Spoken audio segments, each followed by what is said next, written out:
Uh, What's going on, everybody? Welcome to the 3-year celebration party of the Play Caller Sports Talk.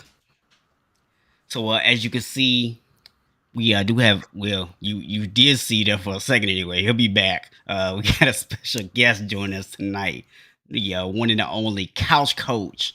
Gonna talk a little basketball with us here at the beginning of the show. But, for those of you who might be new around here, allow me to introduce myself. My name is Stephen Box, and I'm joined as always by my co-host, the one and the only. Cool McCain, baby. And, man, for the last 3 years, we've been calling ourselves the Play Caller.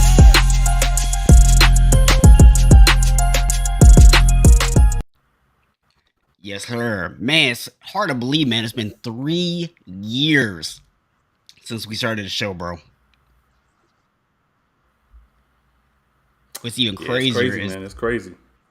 I'll tell you what's even crazier, man. I didn't get a chance to pull up the video and actually do like a screenshot to show people. But I was looking back like at our very first episode that we filmed. Bro, The one where we were just like, yo, let's just hop on and do this, right? Like we had no plan. There was no production meeting. We literally just like jumped on Facebook Live. It was like, let's do this. Whew. Well, we have come a long way in 3 years. Let me just tell you. If anybody really want to see it, man, you can go. Sir. Yeah, you can go dig through Facebook archives and find it, man. But yeah, it's bury that footage, sir. 10 feet deep. 10 feet deep, man. You're bringing such things up, bro. That's ludicrous. It's ludicrous to bring up such things, sir. Hey, man, you gotta do what you gotta do sometimes, man.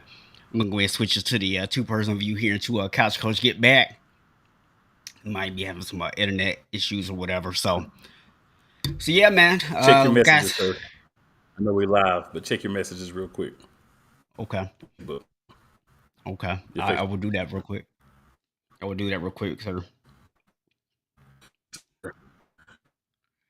Well, simply saying, I appreciate everybody who's watched the show over the last 3 years. Everybody who's been on the show, everybody who's been a part of the show. People have had positive things to say. People have had negative things to say. As long as you've been talking about us, I appreciate you. And, this is basically year 3. We're going to drop that 7:30 p.m. start time moving. So y'all make that adjustment. Give y'all a little bit of time to. Maybe we should be playing and coming in about 7:45, 7:15 anyway. But nah, seriously. Yeah, we still started at 7. Look, we still started at 7. Y'all be here about 7:45. But yeah, man, just to make it a little bit later. I know a lot of people have a lot of things going on Fridays, getting back and forth and things. So we decided to just go a little bit later, kind of, what I'm saying, that middle point between the old back in the day 8 start time and the new 7. We're gonna split it in half and do 7:30, man. And shout out to Couch Coach, man. He's been one of the people that's been rocking with us solid since close to the beginning. So appreciate him for that, man. And everyone else has been on. It's a long list. I'm not gonna just try to everybody because I've missed somebody, but this is only the beginning. But like I say, man, we've been on a while. We're gonna continue to be around, and it's just gonna get better and better. You never know what's coming with the play callers. We don't know, man. And I just the only thing I will add to that, man, is we do love our haters. We just love our supporters a little bit more. That's all. And we the tag team champs of Interactive Sports Talk for a reason, but we do need our fam, our community, to be interactive champs because we can't just speaking of interactive, shout out to Coach Dante up in the chat. Say what's up. So, man, I tell you what, I'm going to go ahead and work on getting some videos queued up because we had a few people nice enough to send in some videos for us, congratulating us on 3 years. So while I work on getting that set up, man, why don't you guys go ahead and kick off a little basketball talk? But we know this guy's not the king of basketball talk anyway, so it's all good. Hey man, Um, I but do yeah, not man, hide the fact that I only watch basketball until after the Super Bowl, bro. I don't even try to hide it. trash juice, trash juice, trash juice. Hey man, I'm a But nah, Lakers man, fan. we're That's gonna what we're trained start to off do. here. Yeah, be trash. That's true. You are trained to be trash. But yeah, we're gonna start off here with a little, NCAA uh, college basketball talk, men and women's. We're gonna drop through the top 25 real quick, and then I'm gonna let our esteemed guest, Couch Coach, give me his thoughts on the top 25. We'll go men first, and then we'll switch over to women. Any teams that he thinks are big surprises, any players maybe we should start looking out for what is it called now? Most outstanding player, the type of things. Let Couch Coach give us some of that veritable knowledge that he holds inside and has for these certain moments. So with the men, we'll start at the top, of course. We got number one Houston. They're 7-0. Number two Texas, 6-0. Virginia's number three, 6-0 as well. Arizona, number four, 6-1. Purdue, 7-0 at number five. Baylor at number six, 5-2. Creighton at number seven at 6-2. UConn, the Huskies, 9-0 at number eight. Kansas, number nine, 8-1, and Indiana, 7-0 at 10. We'll stop there and just get Couch Coach thoughts on the top 10. Any surprises, any players we should be looking out for, anything like that. What you got for us tonight, Couch Coach? I think obviously the surprising one is going to be UVA. Definitely think the fact that I want to say I hate to say it like this, but this might be 2019 all over again in a sense where even though they may not have an NBA prospect in a sense, but you got four guys that are averaging double figures on this team. Obviously, the situation with the football team all that, has it transpired. Actually having great wins against Bill and Illinois, which is a great boost for them going against and then after AC, we all you know doing a it's something that he's head turning at this point. I'm really happy for Kelvin Sampson to be number one for Houston. I really think that's a great opportunity for him. He's someone that I think people forget as far as great college coaches. I think sometimes he gets kind of caught in all the and especially in this generation of coaching where it's almost like you're seeing like kind of the end of some of the of guys his age not coaches anymore. So you look at Kelvin Sampson, what he at Houston is a great feat.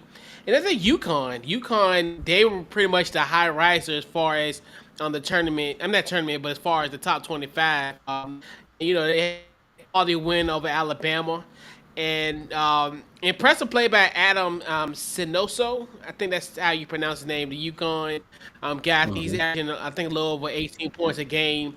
And it's crazy college basketball is it's almost like we're starting to get like a market feeling already. Like even in these early games where you're starting to see like upsets happening and you're starting to see, these matchups and it's almost like, you know, for the most part, most of these tournaments have been pretty well, so college Yeah. basketball is pretty good, especially at the point like especially this is kind of the time where people really, like you said, like in box case where, wake me up after February the 12th.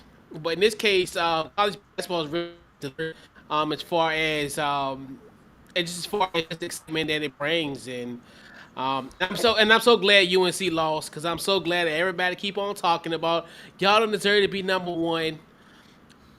And look, Yeah. it was going to happen. He went to the championship. They only lost Brady Manick. That was going to happen. So now these UNC haters can just shut up and just what we do play cost in the tournament. So I'm glad that monkey's off our back. Amen, brother. Now, shout out to Houston because I believe, if I saw correctly, this is the first time they've been ranked number one, if I remember correctly. Yeah. So yeah. So shout out to Houston for that. You said a lot of what need to be said for the top 10. Appreciate you. That's why we got you here. The knowledge man. You know what I'm saying? But we'll hop through this 11 through 25 real quick, and then same thing. If you have any thoughts on these teams, feel free to share them with us. So tied at number 11 is Alabama and Arkansas. I don't know how you have a tie. One should just be 12, but hey, it is what it is. Tennessee is 13. It's 6-1, as well as Alabama and Arkansas. Gonzaga at 14th is 5-2. Auburn at 15 is 7-0. Illinois at 16 is 6-1. At 17, Duke 7-2. At 18, UNC 5-3, and that's going to go down some more. At 19, Kentucky at 5-2. At 20, Michigan State 5-3. 21, UCLA 6-2. Maryland 22, 7-0. Iowa State 23rd at 6-1. San Diego State 24, 5-2, and Ohio State 25th at 5-2. So, any thoughts on those rankings, Couch Coach? Yeah, I think it's solid. Now, like I said, Duke is going to, continue. I think take the word down. Obviously, that just means taking my personal hate on Duke. But yeah, and obviously, that's a great matchup down the line. Like Alabama, Arkansas, two schools, that now have even though they're still a football school, but now you're starting to see them kind of starting to become perennial powers as far as having 20 plus wins, making appearances. So I like their one way squad. But yeah, definitely think that's the thing about people kind of have these rankings. Something it's a lot of people starting conference play this week, so it's crazy to think. And we sitting here for the film, but some teams are starting their conference play already. So, got a great 3 months left in this, and it's definitely definitely gonna be a march to remember. Cool. So appreciate for that empty for the men's. So now we're gonna slide over and we're gonna do this one in reverse order. We're gonna do the women, right? So we'll do the bottom 10 for the women, and then we'll do the top 15. So we'll just kind of, flip it up. So at number 25 for the women, we have Villanova at 6-1. At number 24, Marquette at 7-1. At 23, Gonzaga at 7-1. At 22, Texas at 3-3. 21, Baylor 5-2. At 20, Maryland 7-2. At 19, Oregon at 5-1. At 18, Louisville 5-3. At 17, Michigan undefeated at 8-0. At 16, Utah at 7-0. So what are your thoughts there on that bottom 10 of the women's? It's shot to Maryland. Maryland had a great win against like the ACC, got like the ACC for almost 10 years now. So, That's crazy. well, no, that was a great win by them. I know, right? Crazy. And shout out to Louisville. Like Louisville, at least they got something to celebrate there. Because my goodness, the men's is it's a mess, and I feel so bad for Kenny Payne. But I digress from that point. But Louisville's doing their thing, and oh my God, I'm really hurt. And I hate to say this, like in Nolan Smith too. I feel bad. I feel for Nolan Smith. I thought I'd never say I would have sympathy for a Duke guy, but Yeah. but yeah. I digress, but yeah, I think solid list. Shot got a nice win this week, so yeah. Utah and Michigan doing their thing too. They continue to play like this. I foresee a little bit of a jump for those teams. So big up to them. But yeah, man. I definitely feel where you're coming from. We're gonna rock through this top 15 real quick. Real And quick, that'll man, be in something case you didn't positive see it, that we we can see here. And real quick, in case you didn't see, we did have Big Shot Rob also jump in, say what's up. It says, the real USC all day. All right, big shot, Rob. Appreciate you watching, man. He's been one of the guys that's been watching with us from day one, man. You know, when you have people that's been watching you when you were around better, man. I appreciate it. So, big shout out to Big Shot Rob for that, man. Definitely. All right, Couch Coach, we're gonna slide back in here. You ready, bro? All right. Might have froze for a second, but let me go ahead and get through these top 15. So at 15, we have UCLA at 7-1. At 14, Arizona is 6-0. At 13, the Creighton women are 6-0. Creighton men in the top 10. Creighton women in the top 15. Creighton look like they got something going on with basketball. At 12, we have NC State at 7-1. Lost a lot of seniors from that team last year, but still, coming out to a strong start, top 15 ranking. At number 11, LSU 8-0. At number 10, Iowa at 5-3. Number 9, Virginia Tech 7-0. Number 8, Iowa State 6-1. Number 7, Notre Dame 6-1. And then at number 6, the UNC Lady Tar Heels 6-1. Number 5, Indiana 8-0. Number 4, Ohio State 7-0. Number 3, UConn at 5-0. Number 2, Stanford at 9-1. And then number 1, South Carolina 7-0. And that's probably what Big Shot Rob was referring to with the real USC. I'll say 2 quick things, Couch Coach, and I'll let you do your thing. You're going to have to bring your best to compete with South Carolina. Stanford is consistently a good team, so I'm not surprised at where they're at, even with a loss. UConn, we already know about UConn.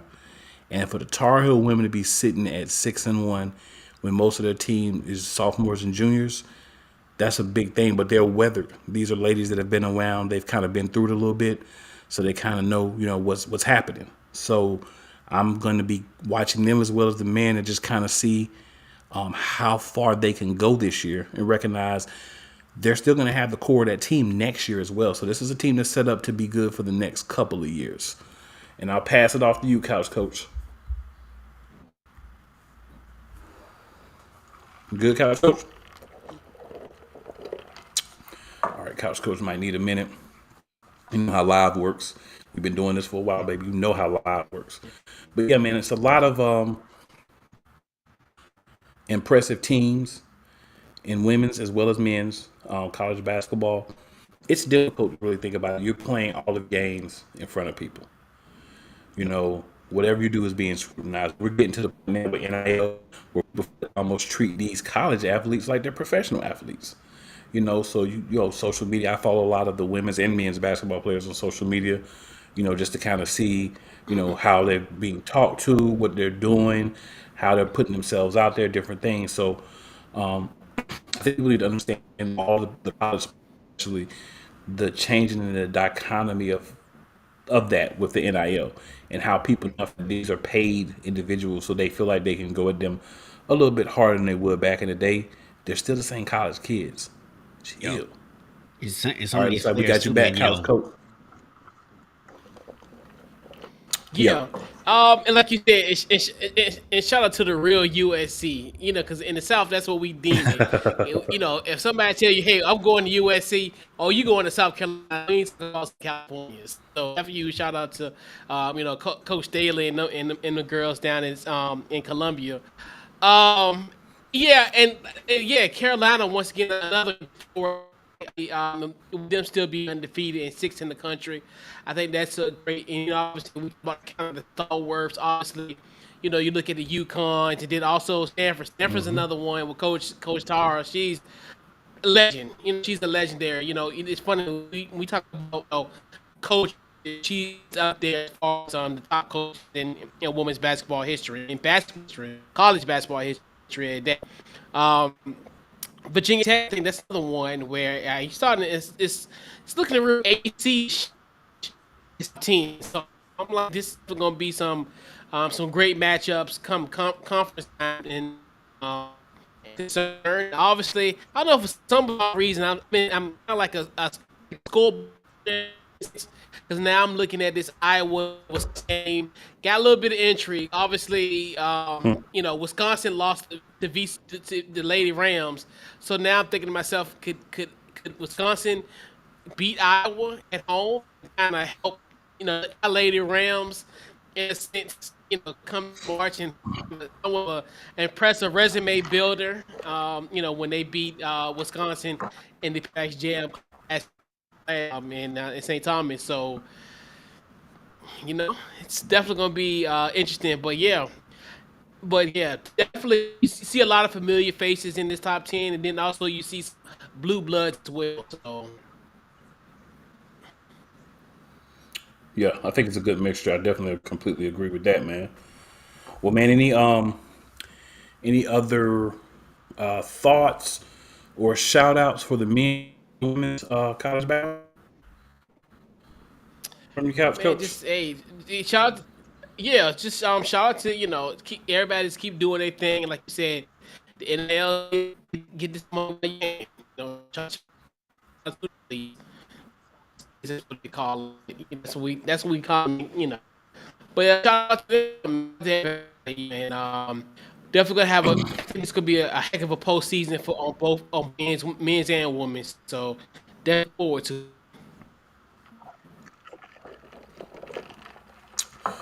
And Mr. Box, I know you had a comment there.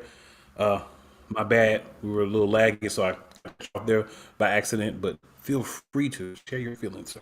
Yeah, no, you good, man. I was just gonna say, you're talking about the way people are treating these college kids. Keep in mind too, a lot of these college kids are also now putting pressure on themselves because there's already the pressure of you're getting a scholarship for some of these kids and stuff like that. But some of these people that are not on scholarship or maybe not be a full scholarship, and so now all of a sudden they're getting a little extra money, even if they are on scholarship. Somebody's actually giving them money to go out and represent. So they can put a little extra pressure on them. And just remember, these are not, people that have been around, doing professional for a little bit now. These are like 17, 18, 19-year-old kids in a lot of instances. So, just kind Yep. of understand it. When we were all 17, 18, 19 years old, most of us were knuckleheads too. So, just kind of try to remember what you were like at that age and give these kids a little bit of slack unless I know this isn't college basketball specifically, but unless you the backup quarterback in Florida, in which case you deserve zero slack.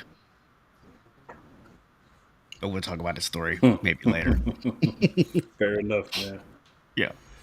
Fair enough, man. Fair enough. But we'll move on because we've got another special guest in the back that's going to be hopping on with us to discuss some NBA So because we're transitioning to the National Basketball Association. are we keeping couch coach on? Do I need to set up a 4-person? Yeah. Couch Coach is hanging with us. Couch Coach said he Okay. rolling with the homies. All right. Well, let me So while real he's, quick before, we're getting, while I work on that, man. I did want to go ahead and maybe get one of these videos done too, because we did have a couple people get some shout outs. So first up, we got Ben from BS3 Network who wanted to give us a shout out. yes, sir. Hey, what's up, y'all? This is Ben of BS3 Network, and I wanted to give a huge shout out to the Play Callers Sports Talk podcast for their 3-year anniversary. Cool and Box, keep doing what you're doing. Great content each and every Friday. I love tuning in. I love the interactive sports talk. Love y'all. Take care. Hey, what's up, y'all? So big shout out to Ben. Appreciate the Hey, man, I just love. want to say, like, Ben, yeah, Ben's one of the guys, man, who helped me out a lot. Like, not necessarily asking questions. He's there if I need to. Like, I can reach out to him. But just watching, how professional he is. He runs his own network, BS3 Network. And he actually one of the calls with us, me on the NFC B show on Saturday nights at 9 p.m. So, just another place you can find us. But, yeah. So shout out to him, man. I appreciate the kind words, bro. And he's really an inspiration because you have to find people who are doing things. And it doesn't necessarily be that you want to follow the exact same path, but you may want to follow the way that people are doing it. And the right means, I enjoy other things on his network because he's not going to allow things on his network that don't fit with what he believes. So, appreciate you for that, man. And that really means a lot, bro. Yeah, absolutely, man. Definitely 100% agree with everything that you just said. And speaking of people that we have some respect for, one of the hardest working men in sports talk, Mr. Jordan Long, now joining us for a little NBA talk. Thanks for having me, guys. It's been a while. And hey, Chris, or Couch Coach, I should say. So, I mean, it really has. And of course, being a Nuggets fan has been interesting this year, as Cool and I also know. I mean, we're actually healthy, which is kind of nice to see. Wait, man, if any of y'all want to trade basketball teams with me anytime, I'm happy to trade right now because, and none of my basketball teams playing well. I hear you. I get it. But hey, you know what? Come on, man. Don't be like Mr. Two Teams himself, man. Don't do that. Yeah. Too many people have too many teams. It's like stick with one, dude. Oh, I stick with one. That's why I'm not watching any basketball in February this year, sir. February may not be need for you to watch basketball, sir. That's the plan, true. Sir. That's the plan. Let's throw that out there. Playoffs. Hey, Jordan, man. Jordan's another guy that's been on with us many times in the past. Definitely brings some good vibes to the show, good knowledge. So appreciate having him hop on with us as well. So yeah, man, we're gonna hop. We're gonna do like a couch coach thing. I'm gonna use the couch coach. So yeah, man, we just gonna go ahead and hop into it. We're still the couch coach line. There you go. So the first thing I want to discuss in regards to the NBA is Ron's question to the media. So for those of you who may not have seen it, and I'm paraphrasing here, so don't quote me, but it's a paraphrase. Basically, LeBron after the game, and he was asked his questions. So before he left, he said, "I have a question for you guys in the meeting." And he asked them, why hasn't anyone asked him about the situation with the Jerry Jones vote? I'm sure everybody may have heard of that. Jerry Jones was in a flow for back in the day with a group of people attempting to stop blacks from getting into a venue. Just like real oversight. You can go look it up if you want the details, but just trying to give you a little backstory here. And LeBron was just saying like it was Kyrie. If it was certain people, then hey, you guys would be over the ticker on ESPN. It would have its own segment. It would be talked about for weeks. But why are things getting kind of glossed over with Jerry Jones? And I would add to that the whole situation with a one Mr. Brett Favre. Why are those things being glossed over? LeBron's statement kind of it resonated with me a little bit because, I've been clear in saying I don't like some of the LeBron the basketball player does. As far as LeBron the person, I'm quite a fan because he sticks up and he says things that other people with the platform not say because it could affect their pockets and who likes them and who doesn't. He says it, so I can respect that. He keeps it pretty 100, I would say. So like I said, I respect that portion of him. And I just like to get you guys' thoughts on, his comments. And Jordan, since you fresh on the show, man, why don't you set it off for us? He isn't wrong. LeBron, if this was a bigger, it is a big story, but it's like, why are you talking about Kyrie and not talking to me about this? The thing I look at it with my background in media, of course, a lot of you guys do have it too, is the media is always taught to, dig for a deeper story. Well, they didn't do it in this case. They failed to do so. But again, I don't know what the reporters were doing. Like, if they had a story that they were getting and they weren't worrying about that. But still, this needs to be talked about because it was a terrible, terrible time in our history. But why do we talk about Kyrie and not this? I think this has to be a bigger story about what was Jerry Jones doing? What was, what is LeBron's feelings on it? And basically the media failed to do so. They had an opportunity, and honestly, LeBron was correct in his statements. Why aren't we talking about this? Mr. Box, what are your thoughts? Yeah, I mean, look, I know Jerry came out and said, "Oh, I wasn't really there as part of the protest. I was just kind of curious or whatever." And I'm not even gonna get into whether I feel like Jerry's being authentic or not, right? What I'm gonna get into is, you go to LeBron and you want to ask LeBron about these things, right? And you like to bring up all these stories whenever you feel like there's a LeBron connection. But with LeBron being a Cowboys fan, you have that connection. So why would you not be curious what his thoughts were about the owner of the team that he's a fan of, having a picture like this come up? Why would you not be interested in LeBron's comments now when every time there's Kyrie or someone else who looks like LeBron, you sure enough want to know what LeBron's got to think about it? Definitely. And Couch Coach last, but of course not least. What you got for us?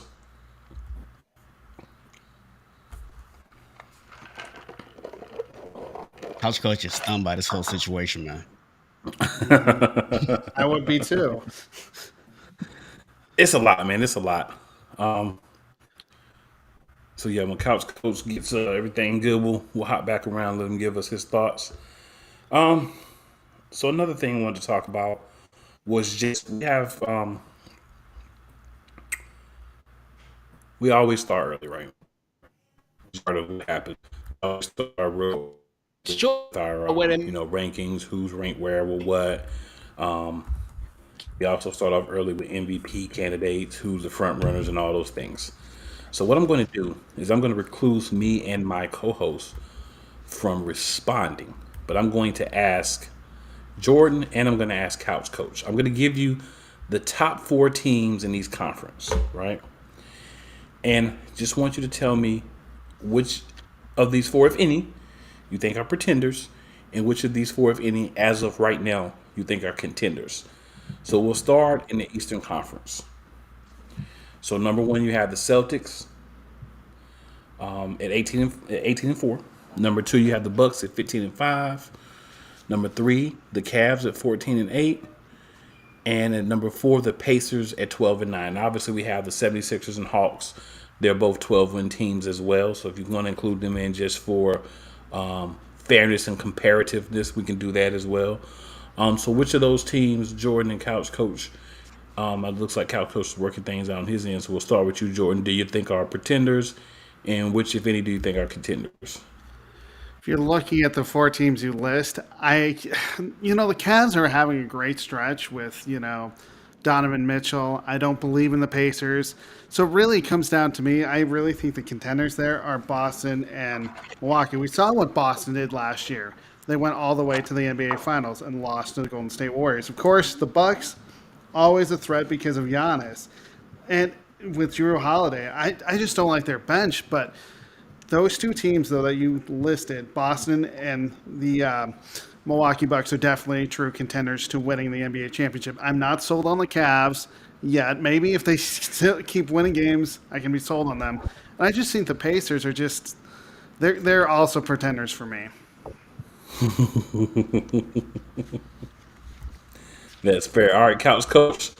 So I'll go ahead and hit you with a double real quick. So your thoughts on the LeBron situation, as well as who are contenders and pretenders from the top 4 in their Eastern Conference.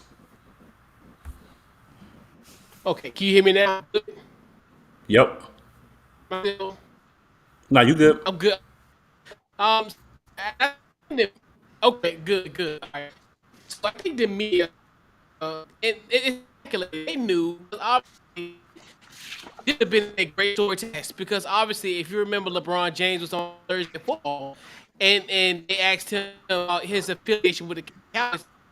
he's not a fan anymore because of how Jerry Jones handled the Colin Kaepernick situation. So this would have been a great opportunity to media their homework. And if they wanted to kind of dig deep in that conversation, been a great opportunity because they expanded on kind of said Thursday a few weeks ago.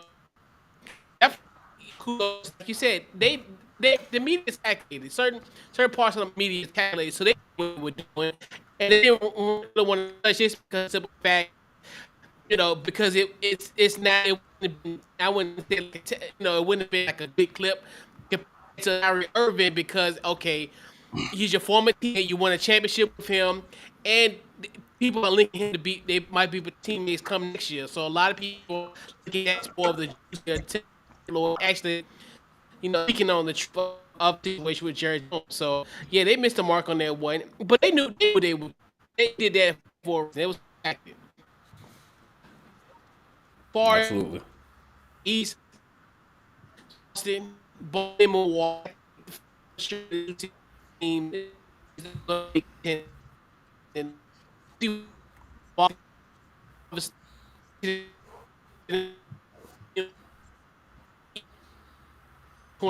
twenty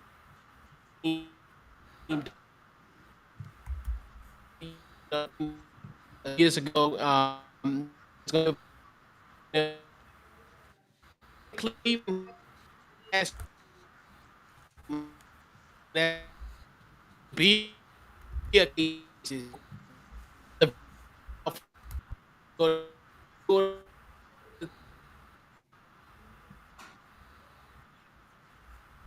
they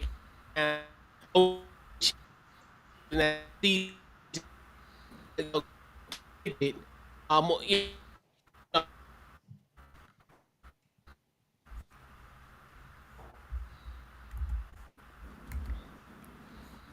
I think we might have lost couch coach again. It's cool. I think we got what college coach was going with everything. Kind of how the same thoughts as Jordan. I do just want to slide in one little tidbit. I said I was going to recruise myself, but just one little tidbit. I agree 100% with Jordan with the Cavs. We got to see. It's a wait and see thing. We can't say that they're good yet. We can't say that they're bad yet. We need to see a little bit more with this revamped Cavs team, but they do seem to be a lot better with another proven dominant backcourt scorer in Donovan Mitchell. So definitely, feel that that's a quality pickup for them. But we still need to see how things are going to roll with them long term. Now we'll switch over to the Western Conference and we'll do the top four there as well. So the top four in the Western Conference, we have the Suns at 15-6. We have the Denver Nuggets at 14-7. In second, we have the Pelicans at 13-8 in third, and then we have the Grizzlies at 12-9 in fourth. So Jordan, we'll start with you again. Who do you think of those four are contenders, and who, if any, are pretenders? Well, I look at the West. I mean, it's always deep, but you have, like you said, you have Phoenix, a team that was knocked out of the second round, trying to, show that they're still one of the better teams in the league. They have CP3, Chris Paul. I like their bench. Of course, they have Devin Booker and they have Cameron Payne, and they can score. The Denver Nuggets, I'm going to be a little biased because, I'm a Nuggets fan. They are, again, one of the teams that could definitely run the table, especially if they're healthy. So I really think those two teams are definitely contenders.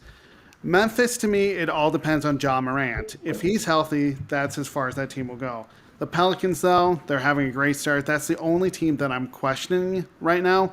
Could they be a playoff team? Sure. I'm just not sure I see them as a title contender as we speak right now. Okay. I'm waiting on that. Good over there. I know this live stuff can sometimes get you. I think, to me, the Suns are pretenders. And I say pretenders because I don't think they can have a 10-game lead in the regular season. We're not going to see a lot out of them when it comes playoff time. Until they show me different, that's what I'm going to use as the barometer to judge them. If we're talking about just regular season, they're probably a contender to be the number one seed. But if we're talking about winning a championship, going deep in the playoffs, I'm going to say Phoenix is a pretender. I think Denver is a contender. I also am a Denver fan, so I'm not going to overpump them. I'm just going to say, the way they're playing at a second, they got all the pieces back. I think they have a chance to be a contender. The Pelicans, I think it has and always hinges on how healthy Zion Williamson is. We was jokingly talking on my network chat, and I was calling him Zion Avenue Clothes Williamson because besides Street Clothes Davis, this is a man that spends a lot of time on the side in his avenue clothes. You know what I'm saying? Got a little bit more money coming out than Street Clothes, so I'm gonna call him Avenue Clothes until he proves me differently. But if he can stay healthy, then I think the Pelicans can be a contender. If without him, they could be a fringe contender, but I'd probably put them at the top of the pretenders list, bottom of the contenders list without Zion. And then we talk about the Grizzlies, a little bit older. Ja is still Ja. They've got to be at least a contender. So that's, how I look at that top four, personally out west. Couch Coach, we got your back, bro. And Yeah, I'm here. Couch Coach might be having some technical difficulties. I should be here. So definitely appreciate Yes, Kimmy. you guys hopping on. If you want to hang around with us and talk a little college football, feel free to. If not, as well. We're gonna hit that college football next. I think my co-host might have another video to play, and then after that we'll hit the college football. And because college football is my co-host thing, I'm going to let him run that. And Yes, sir. I'm just gonna chill with it and be part of it. I'm gonna leave, but thanks you guys for coming on. I will say this: going into college football, will Deion Sanders be the next CU head football coach? We need something. Fair Whether or enough. not it's him or not, I don't know. I mean, we need something to turn the program around. But thanks again for having me, guys, and I'll see you next time. All right, No bro. problem, man. you Appreciate you man. coming on, man. And I'm gonna break off too, fellas. You guys hear me? All right, so we'll go ahead and switch back, and I'll just leave Couch Coach on here to see if we end up getting him back or not. If not, no worries. But yeah, man, got a couple of videos I'll actually go ahead and play for us here. So for one of them, man, and got a shout out last night from the sip off during their show. So I'm gonna go ahead and play that real quick for us. We go. We definitely want to shout out Cool and Stephen Box, who are on the Play Callers show. Tomorrow is their 3-year anniversary. I've been on their show, and I think a couple other of us on Sideline Sports have actually been on their show. They've been a big part of a lot of our shows, so just want to shout them out. 3 years is a milestone. Hey, congratulations, That's lit. fellas. Yeah, 3 years. congratulations. 3 years in the game. Congratulations. Definitely. So if there's we go, we definitely want to shout out. So big shout out to Megan and the sip off crew over there. Definitely appreciate all the love from them. That's I know some people that you've done a lot of shows with and done a lot of things with. So definitely appreciate all the support that they've given us over the years as well. Absolutely. Those are my peoples. Appreciate them. Well, so real quick, I'm going to go ahead and slide one more video in here from a gentleman that we both know, that we talk a lot of sports with, and was nice enough to fill in a few weeks ago for me. So want to hear from Mr. 𝐾𝐿, aka Giants fan. Hey, Box and Cool, congratulations on 3 years of the Play Callers on YouTube. It's a great show. I'm glad to have been able to sub in one day, and if you guys ever need me to do it again, we're happy to. You guys do definitely bring an interesting look to the sports talk world, one that is appreciated. So congratulations on 3 years and to continued success. So we got a few more we'll play here a little bit later, man. But let's go ahead and jump into this college football conversation a little bit. And I guess you're not gonna be able to completely sit back and chill here because everybody bounced on you. So Oh no, I say sit. I mean, I'm gonna let you lead because you're the football guy, so we're gonna go your way with this one. absolutely.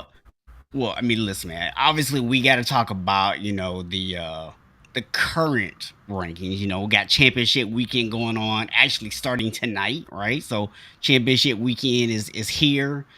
This is going after this time tomorrow. We're gonna have a much better idea of who the Final Four are gonna be. Actually, we probably know who the Final Four are gonna be because that Clemson North Carolina game is going to have absolutely zero impact on the Final Four. But we got to talk about the other big news in college football. A lot of people before we get to this, because I'm actually more excited about what's going to happen in 2024 than what going to happen this weekend. Yes, sir. Let's go. Finally. We're getting 12 teams. Rose Bowl was the last bowl out. Bro, did you see the reason they were holding out? Did you see the reason they were holding out? I did, but I would like for you to inform everyone in case they did not see it. They did not want to give up their coveted 5 p.m. kickoff time. I'm like, who wanted that from you? And I want to know who was sitting in the room. Come on, we don't want to give that to you. Just give it to them. Who cares? Not I, said the blind man. Not I. You know what I'm saying? Like, give us our 12 teams, man. I don't care what time the Rose Bowl kicks off. You can have 5 p.m. from now to the end of time for all I care. I could care less. 5 p.m. is like, I mean, I get it if you're in California, that's 8 p.m., right? Eastern time, that's 8 p.m. So you want to have like that prime time slot if you're there. But I don't think anyone was fighting them to take that spot. I think they were fighting themselves mentally to take that spot. You know what I'm saying? Yeah. I mean, it is what it is, right? It's like, let's just get this going. And I'm just glad that it's done now. Now, I'm be curious to see how this plays out. So I'm gonna be curious to see how you think they should go about actually selecting which 12 teams get in. So you've got 5 Power 5 conferences, right? Mm-hmm. And you got a couple of Division ones that are not Power 5, right? Yeah, but the 5 Power 5 winners should be in. Yeah. Right. I don't care if they're ranked 15th. I don't care if they're ranked 20th. I don't care if they're ranked top 5. The 5 conference champions should get in. There should be a benefit for winning your conference, no matter how strong, no matter how weak it is. Okay. Mm-hmm. After that, I think that's when we start looking at rankings. Yeah. You got a team like McCain that has not committed to a conference football yet as a independent. They should have an opportunity if they have a strong enough record. Mm-hmm. That's determined because that can change from year to year. You could get in with 2 losses one year and be in the top 12. You could be out with 1 loss one year, depending on how everything else falls. Think they should have a chance for what would be considered an at-large bid. I think the other 7 would all be at large. Yep. That's where you get into maybe a 1-loss Alabama beats undefeated Georgia and wins the conference title, but I don't have a problem with that, right? Have some conferences like the Big Ten who are going to be better next year because of teams that are coming theoretically. So, they probably get a second team as at large, 1-loss team that only lost in the conference championship or has 1 major loss throughout the season that may have stopped them from getting the conference championship. So I think it's going to take probably 2 teams every year. So that's going to be 7 already. Then you get 5 bids that can go to whoever. So I think that's where you look at those smaller Division 1, maybe conference winners. It's a strong conference. 1 team wins. I think they get in. I think you just give yourself so many opportunities to do things with that expansion of basically tripling the amount of teams that can get in. Now you don't have to argue if Georgia plays Tennessee in the SEC. And obviously, championship game obviously is not going to happen now with what happened with Hendon Hooker. well, and he has a chance to come back and have a strong season and get this, which should be NFL. But I think both teams going to have an opportunity, and the ranking part would be the question, right? Because if you're a team that only has one loss, you lost in your championship game, or you did not make your championship game because you lost to an undefeated team who ended up winning the championship, and that's your only loss, and you're in the same division. I think that's where you get into the rankings. I think those teams that get in as at large as they didn't win a conference, I think you have to give them the lower rankings. They should be the ones that are like 10, 11, 12. I think the middle ones you have, obviously your top 5 are going to be your Power 5 conference winners. Those middle ones should be teams from other conferences who have maybe 1 or 2 losses, but they've won their conference. Yeah. And there's quality teams that year. So, 1 year the Sun Belt Conference might be garbage. Next year they may have 3 or 4 good teams, and one of those teams wins. That team should get a bid, an at-large bid, because they won a conference that was competitive. Yeah. So, for instance, like a TCU this year, they should be in the top 4. But even if they were to suffer 1 loss, they still would get in because they would be the best in their, their conference. So that type of thing, I think we're going to see, hopefully, that team getting in, and we start to get guys in who deserve at least a shot. You go get spanked, you get spanked, but you deserve the shot. And that's what we should be trying. Yeah, I mean, I like the idea of at least getting the Power 5 automatic spots, right? If you win your conference there. I was originally thinking it might make sense if we take all the Division I conference winners and give them a chance. But then I started looking, I was like, well, you got 10 different Division I conferences. So obviously that becomes a little much because now you only got 2 at-large spots. So what I personally would like to see, and this would kind of be a big change in college football, right, is I'm okay with you still doing the regular season rankings. And basically you say the highest ranked non-championship teams are the ones who get the at-large bids, right? So it doesn't really matter who's ranked where, like you said. If you win your conference and you're 15th, you still get in. Doesn't matter, right? Because you won your conference. But, after that, it goes by who is actually there. Now, what I would like to see is once everyone is in, once we have the 12 teams, actually redo the rankings. And I'm not even opposed to saying those Power 5 teams, they're already guaranteed a spot, but that doesn't necessarily mean you have to make them the top 6 teams. Like a team like Cincinnati last year that got in who, was not a part of the Power 5, maybe you feel like they're better than the Big 12 champion or the ACC champion or whatever, right? And so you rank them higher. Because all you're saying is if you're a Power 5 conference champion, you get in. It doesn't guarantee you a certain number of places. So that's what I would personally like to see happen. I'm excited the fact we're just going to 12 teams. And I will just point this out, man, because we actually talked about this on the show back when it happened, and we told people this was going to be a big deal. And this is exactly why it was a big deal. The ACC made a change to the way they're doing their championship game. They're doing away with their divisions, and they're just going to say the top 2 teams in the ACC play for the championship. Doesn't matter what side they're on. And that was really smart for the ACC because for the last, I don't even know how many years now, the top 2 teams consistently in the ACC pretty much have been Florida State and Clemson. And it's always been problematic for the ACC. They play against each other every year, and they would kind of knock each other out. Now, you've had a couple other schools in the last few years that have stepped up their game and started playing a little bit better. We'll see if that carries over because some of those schools are losing their quarterbacks that made them really great. But if you have a situation where you do end up with 2 teams on the same side of the conference, and now they don't have to knock each other out, now you have a chance to possibly get 2 teams in with the 12-team expansion because you've now put yourself into this position for those teams to be able to do that. So real smart play by the ACC to do away with those divisions and just say your 2 best teams are going to play for the championship no matter what. Yeah, that was definitely. I think it's happening this year anyway, though, with Clemson and North Carolina. I think they're basically the 2 best teams in the ACC. It just so happened to work out that they're on opposite sides this year. And if that happens again next year, hey, it still can happen. But I definitely agree that that's something with how the disband ACC done. So shout Hey, out I to them mean, for actually doing it. yeah, I mean, look, I I don't will think a lot of give, other conferences will follow because they have more. No, go ahead. yeah.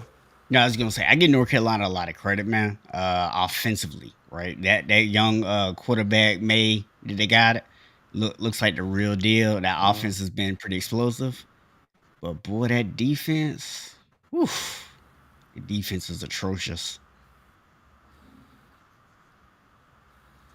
It'll get better.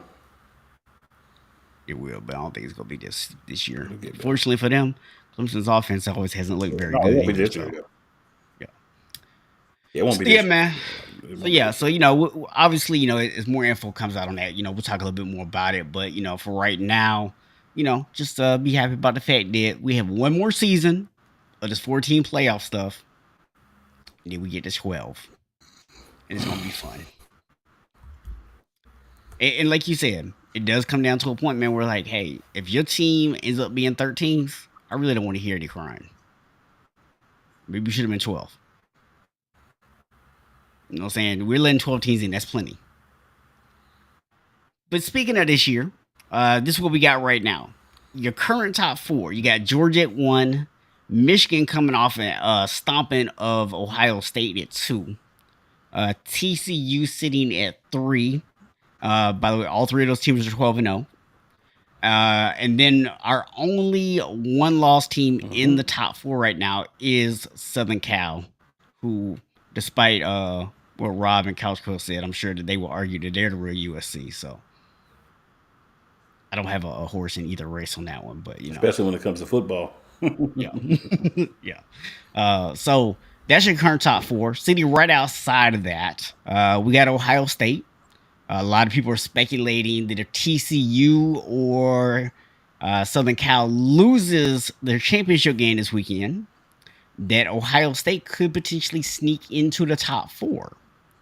And then Alabama sitting at 10-2 at number 6. Tennessee sitting at 10-2, but I mean, let's be realistic. Without Hooker, there's no way that Tennessee should even be in this conversation. And then I feel like, honestly, man, after that, you start talking about Penn State, Clemson, and K-State to finish out the top 10. None of those teams have a chance to get in. In my opinion, the committee would love to find some way to sneak Alabama back in, but I think it would take both TCU and Southern Cal losing for Alabama to have a chance of actually getting in. What are your thoughts on how this is going to shake out with the top 4? So riddle me this. Mm-hmm. So riddle me this. Okay. Because of their loss to Michigan, is Ohio State they're not going to their championship game, right? Correct. Although we know that has never stopped has never stopped anybody. No, it's never stopped. Never stopped anybody, but follow me here. So the first team out is a team that just got the wheels blown off by another team that's in the top 4. Mm-hmm. So we're not punishing them, really. Honestly, truthfully, we're not punishing Ohio State for getting thrashed. Nope. And we're also finding a way to leave Alabama just hanging on where things shake. They got. Mm-hmm. We've never had a 2-loss team in the top 4. Right. So the argument is, say somehow Alabama gets in. That's the best argument for 12 teams as soon as possible. Because here's the simple fact. Alabama does not deserve to be in the top 4. Alabama does not deserve to be 6th in the nation in the college football playoff rankings. They have done nothing to deserve that. They have several games that they won barely against the inferior teams, and they have gotten their hind quarters handed to them on multiple occasions. So, personal opinion, of course, because I don't have a vote. I think this is a down year, and we're trying to push some teams up based off the name of what they accumulatively done the last few years and not what they've done in this year. And that's garbage, because this is supposed to be a 1-year sample size. We don't say, oh, Florida State has had 2 bad years, but because they're winning and they only got 2 losses, we're going to try to put them in the top 4. No, we do that. We don't say, oh, Miami's been garbage for the last 2 years, but back in the 80s and 90s, they were in the early 2000s. So if they only have 2 wins, we're going to try to find a way to put them at 5. We're doing that for Alabama. Yeah. And not a big fan of the SEC because of how they set things up. I don't have a problem with any team in the SEC, but the way that they set things up over the years to give them easy paths makes me, as a fan of the ACC, say, hey, foul ball here.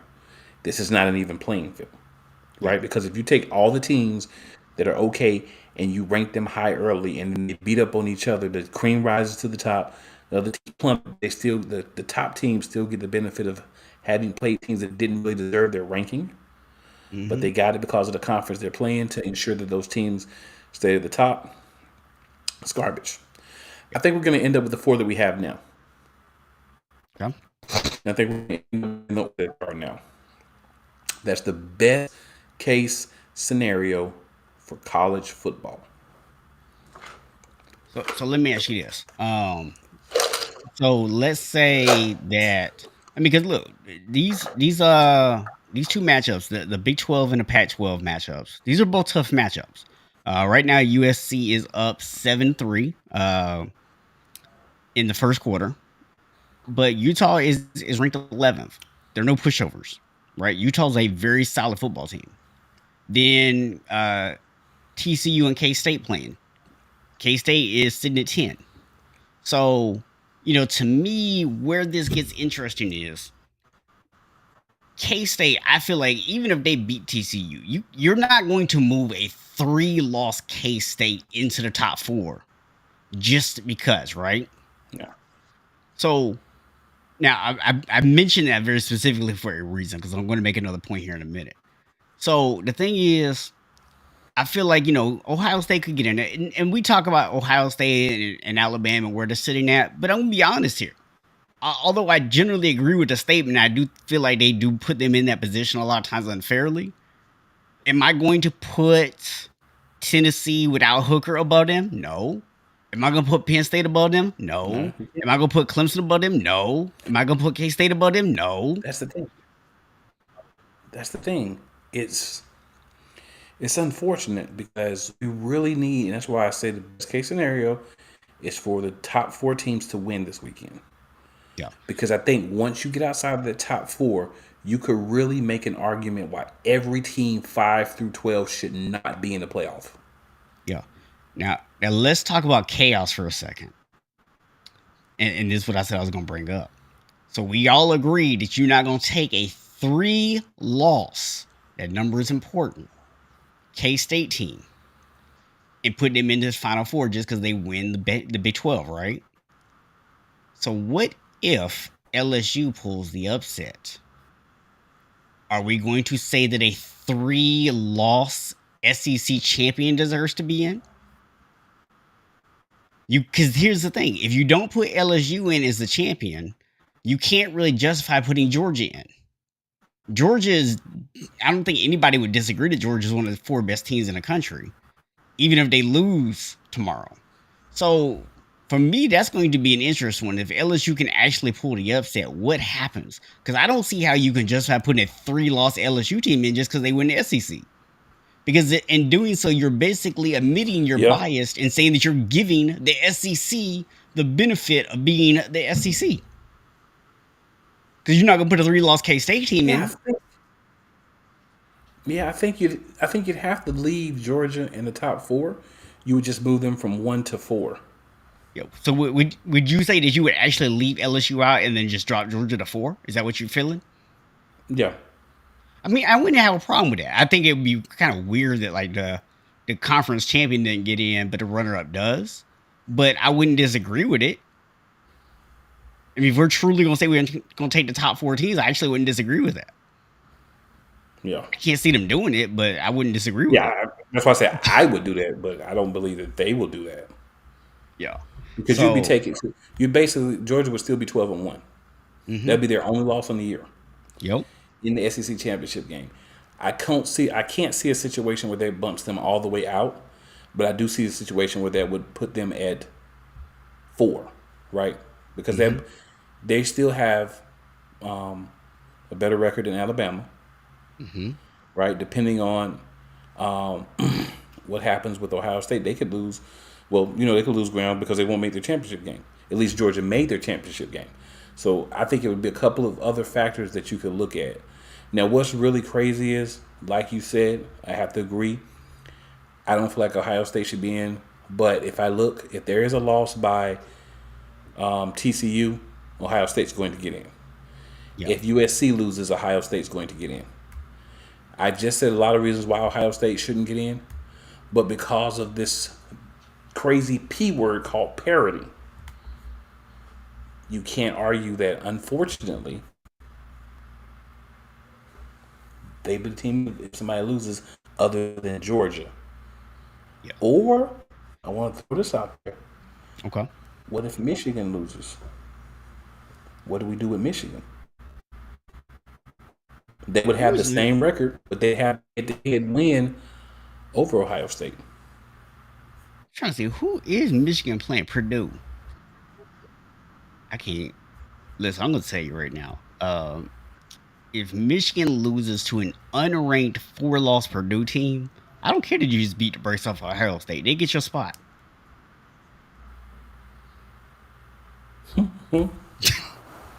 Look, if that happens, they may jump Alabama over both of them. Alabama! Because they're looking. They Yeah, are they'll tune looking, and I mean they are looking for a way to get Alabama in here. Yeah, they'll tune up the band. They're like, That is what they want. "Sweet home Alabama." They want Alabama in here bad. They all They- will. They would love to put Georgia, LSU, and Alabama in, man. They'd be hanging upside down over that. Mm-hmm. So yeah, I mean, it's gonna be interesting, man. We'll obviously know a lot more tomorrow, in terms of what's really going on there. But I mean, we've already seen some crazy upsets. Last week was just bananas in terms of some of the upsets. I mean, I don't honestly know what was the bigger shocker. Honestly, man, the Clemson losing to South Carolina, or Texas A&M beating the brakes off LSU. So, real I'm quick, definitely man, going shout to out Texas from, A&M being the brakes off LSU. got Big E says yo yo yo, just got a bit free. Happy anniversary, fellas. Appreciate it. Please. So yeah, man. We're gonna see, man. It's we had some crazy some upsets last week. Might have a few more this weekend. That's the thing that makes college football fantastic, man. It's the chaos that makes college football great. So I'm curious to hear real quick, man, your thoughts on the Heisman. I mean, CJ Stroud was kind of the guy for a while. And then when they got beat by Michigan, the hype train kind of fell off on him, right? It seems, and then Hooker at one point was until they lost until they got beat down by Georgia and then he got hurt. So right now it feels like Caleb Williams maybe is the front runner, quarterback at USC. Yeah, I can see him. I do think that Drake May should be getting a little bit more love than he is. I understand that North Carolina is not the greatest thing and all that good stuff and that kind of hurts, but the kid's been balling out, man. And you still always have Bryce Young kind of lingering around as well, so Yeah.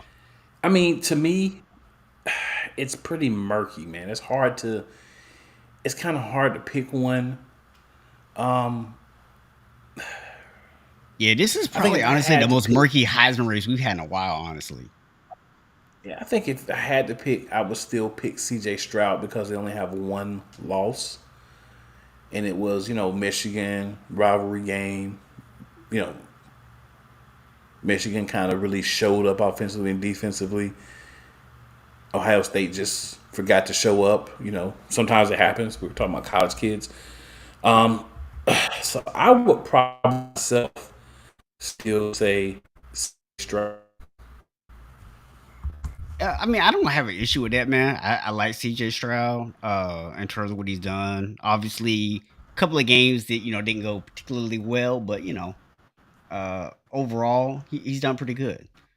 So I see we do have a couple more guests kind of popping in here, so I'm going to Yeah. add them real quick.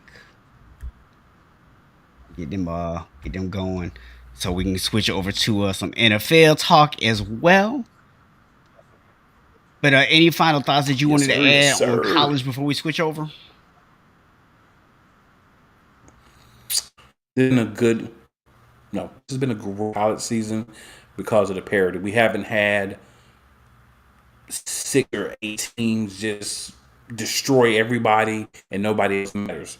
We're here in this week talking about 2 lost teams possibly making the college football playoff the first time next to last year. Also got the news 2024, a year earlier, we are going to be popping 12 teams.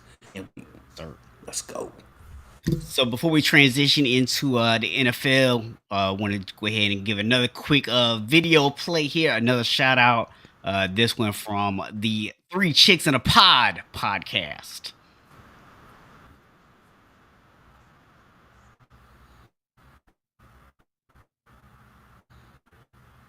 Oh, we seem to be having some audio issues there. Are you able to hear that or no?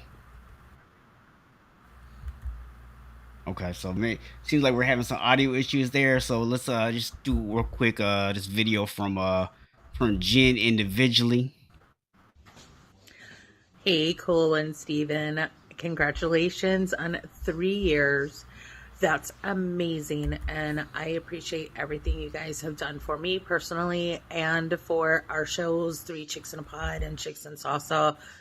Megan and Carrie wanted to be a part of this, but they could not. We did try last night. However, it did not go so well. Our audio went missing.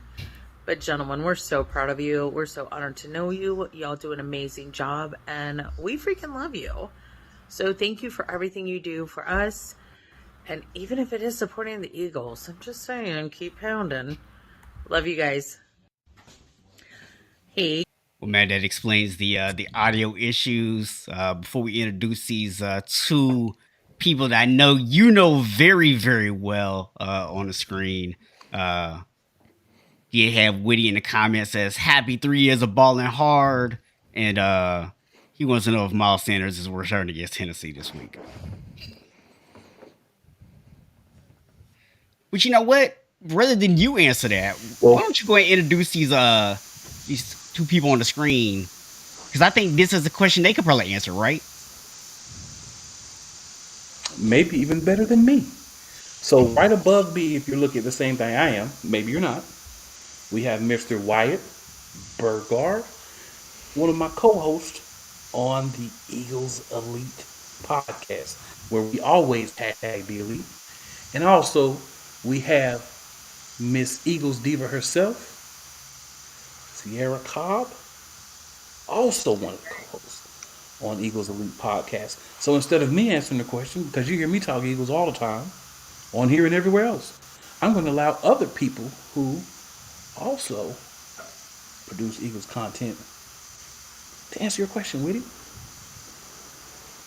Go ahead, Wyatt. Be my guest. Oh, you want me to go first? Okay. Well, first I want to say, congrats on the 3 years, guys, for doing the show. Appreciate it. That's an awesome feat, man. Appreciate it, man. Appreciate it. As far as the Miles Sanders question, I mean, who else do you have on your bench or on your roster? Because I mean, at this point in the season, it's looking like the Eagles are running a lot more with the ball. I mean, Miles Sanders, he has the most yards out of his whole career this season. He's up to 900. He's going to break 1,000. That defensive line for the Titans is pretty tough. Their secondary is a little weak, so my guess is Eagles might go a little bit more pass heavy this week. And with the running back by committee, it's a tough decision, man, especially against this Titans defense. If I had him, I probably wouldn't play him. Especially if you have somebody that is maybe worth starting, like maybe someone like around the same tier or a little above, you might want to go that way, depending on the matchup. I mean, yeah, I feel like, of course, Miles Sanders is always going to get it done because I feel like he's having, like, the best game of his life since he started. He's actually, in my opinion, playing like he was when he was in college. So I really feel like Miles should be running. I know we're probably going to be a lot of pass heavy this week, like Wyatt said. It's just a feeling that I have. And probably even seeing Jalen run it just as well. But yeah, I agree with Wyatt. Like, I feel like we have others, but Miles is definitely one. There you I go. just want to say, with previous, to have two other Eagles fans on here with me. This is lovely. I feel very outnumbered, but it's all good. I'm repping my red and gold 49ers. 3-on-1, don't matter. Bring it. Let's go. We ain't got no beef. Yeah, we ain't got no beef for the 49ers. Not yet, at least. Right. Yeah, we ain't got nothing to talk about with y'all unless we get to the playoffs and we meet them. Until then, exactly. We don't have to say much about the 49ers. Hey, listen, if it's They're any not on our radar consolation right now, we shouldn't be on theirs either. Yeah, look, if it's any consolation to you, and Cool can confirm this, I did root for you in the Super Bowl. So, I don't have any beef with the Eagles unless you playing the 49ers. He did. Exactly. He did. Yeah. So, yeah. So, but we were playing the Patriots, so. Yeah, I think a lot of people are rooting for the Eagles. Yeah. Well, see, this is the difference, though, right? So there's rooting for someone, and then there's rooting against who you're playing. I was actually rooting for you, not just against the Patriots. Oh, okay. Gotcha. I understand. Yeah. Yeah, not like, it's like the Cowboys. I mean, I root for whoever the Cowboys playing, but it's because I'm rooting against Dallas. Oh, yeah. Absolutely. I'm the same exact way, man. It don't matter who they're playing. Yeah, and that's why Eagles fans and 49ers fans can get along. We both hate Dallas. Yeah. Yeah, or affectionately, as we like to call them, the Arlington football team. The Arlington football team, yeah. Where they actually at. The Arlington Soccer Club. That's what I'm going to start calling them. That's even better. And I use affectionately, loosely, of course. Yes.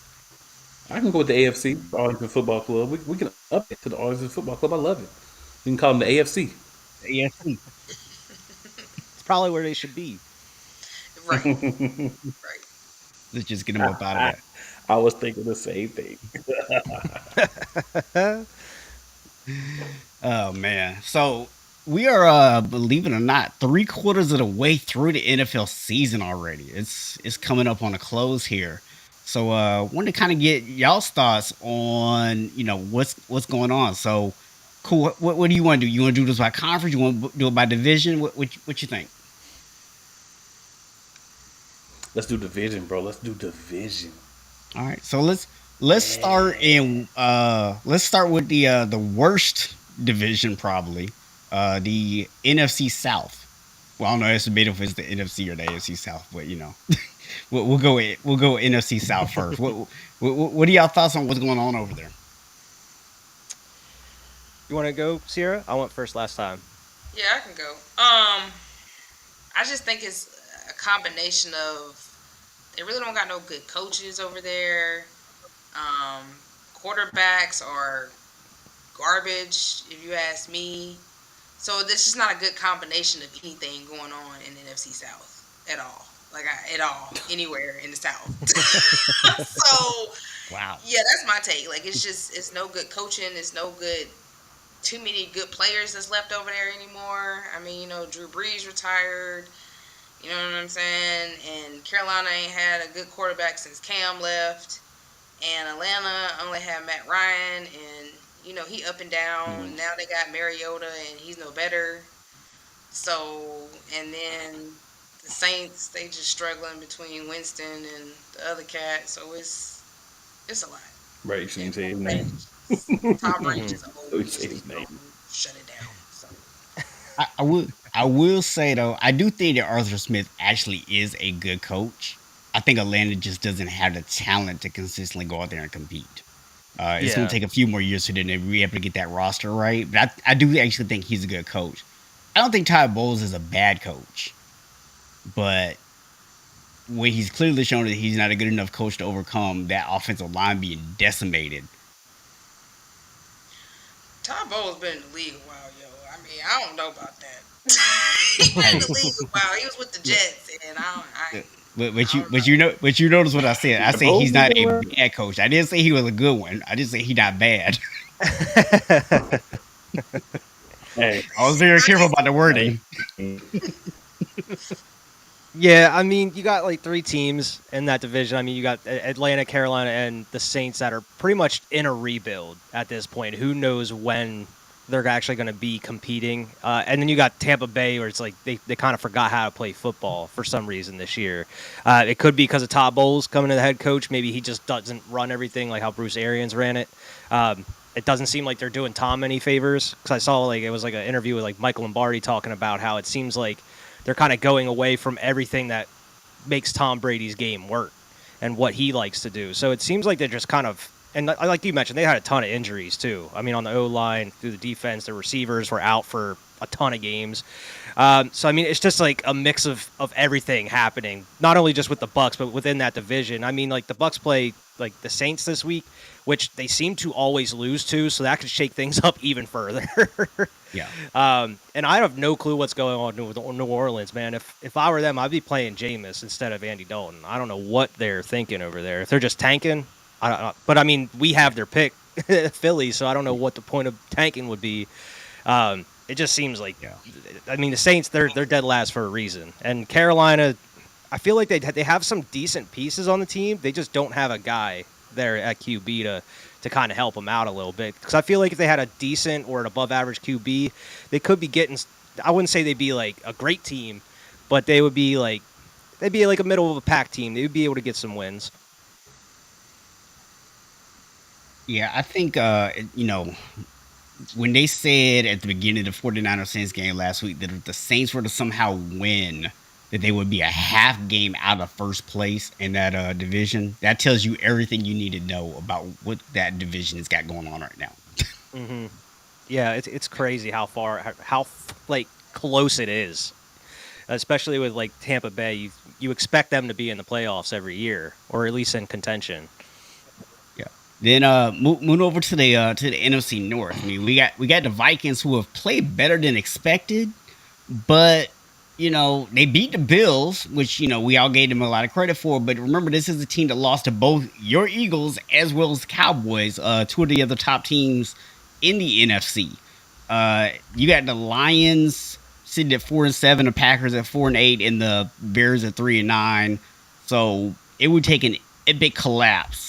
Actually, mathematically, I don't know. The Vikings might already had this division wrapped up. Actually, so. I think I saw if they win this weekend, they clinch that spot. Which is crazy that you're clinching a playoff spot this early.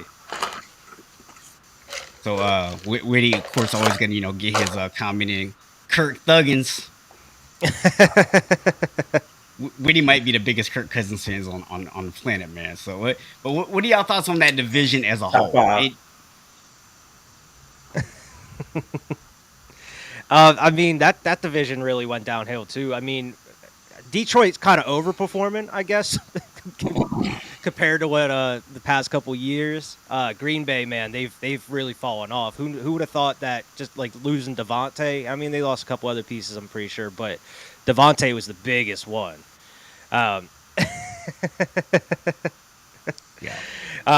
But yeah, Aaron Rodgers looks terrible, not looking like that back-to-back MVP that we've come to know. Chicago, I mean, we kind of expected this out of Chicago. But Minnesota, yeah, they're really just clinching that division up. I'm not really, I mean, we've already beat them, but I feel like as impressive they look some weeks, and others, they just looked like they look like they can be caught during the playoffs. Doesn't matter if it's like Philly or like the San Fran. It looks like they are a team that can be had in the playoffs. And I hate to say it, but man, you put some pressure on Kirk Cousins, you can win that game pretty easily. Because he kind of folds if you start putting some pressure on him. He starts making those weird, wild throws. I mean, you saw it in like against Dallas and Philly, those 2 losses. That's all you had to do. Put some pressure on him, and you got him. You don't need to put pressure on him, man. Just get the NFL to schedule the game after 1 o'clock. That's it. Yeah. I mean, so yeah, that division, it looks a little rough. I mean, I kind of knew that Green Bay was going to be in a rebuilding era because all they really had was Devontae Adams. Aaron Rodgers is getting old, regardless of what you say. You know what I mean? So I just knew that. And they won't run the ball. Right, and they won't run the ball. They don't really have a decent runner like they used to either. So that hurts them as well. Detroit loses. They seem like they always find a way to lose a game when they need to win it. Like, I don't know what it is, and they've done that for so many years. So to me, that's not really nothing new for Detroit. I don't think they'll ever make it to the Super Bowl, honestly. But yeah. So that division. Yeah, it's Minnesota a hot didn't play mess. that.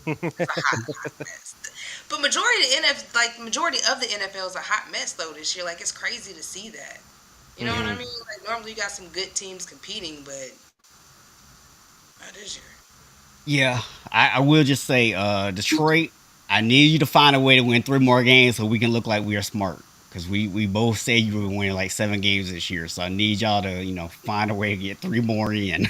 Good luck. We're pressing for it. We're pressing for it.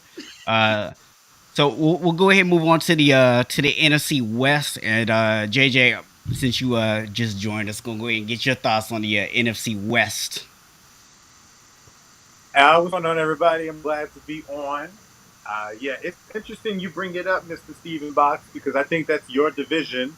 It is my Because division. I think you have the best team, and I think the one thing that makes you guys successful that all the other teams are in disarray is that the foundation is in your lines. Your offensive line, defensive line is literally the best part of your team, which is why you're able to beat teams that, unfortunately, honestly, are roster-wise better, but because you can get pressure on defense and you can time a possession on offense, you give yourself the best chance. You know me, guy, and my favorite team to bet with against is your defense against whoever the quarterback and the running back is for the opposing team, because I know how you guys are going to shut it down. The Rams, I'm going to be honest with you, Matthew Stafford never should have started the season playing, and I think they rushed it because they wanted that big bang, Josh Allen coming in and coming that. If you're talking about a guy that has an injury similar to what baseball players have to require Tommy John, there's no way you're going to convince me that he should have been out there, because that is a long recovery. But, they did. They didn't want to run the football with Cam Akers or Darrell Henderson, pick that up thing. So they get what they deserve right now at the end of the day, because you guys kind of played this wrong. Seattle, okay. I didn't expect this from them, and I don't think Geno's a bad quarterback, but I do think that he's in a more stable offense or stable organization. And it's just from the offensive standpoint, it's just how you prepare, how you coach, your routine.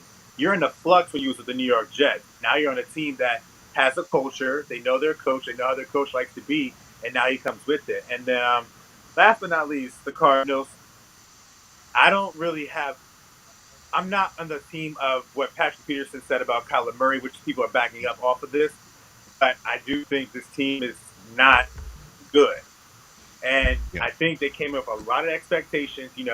Hollywood Brown, them connecting back again. It's going to be Oklahoma all over again.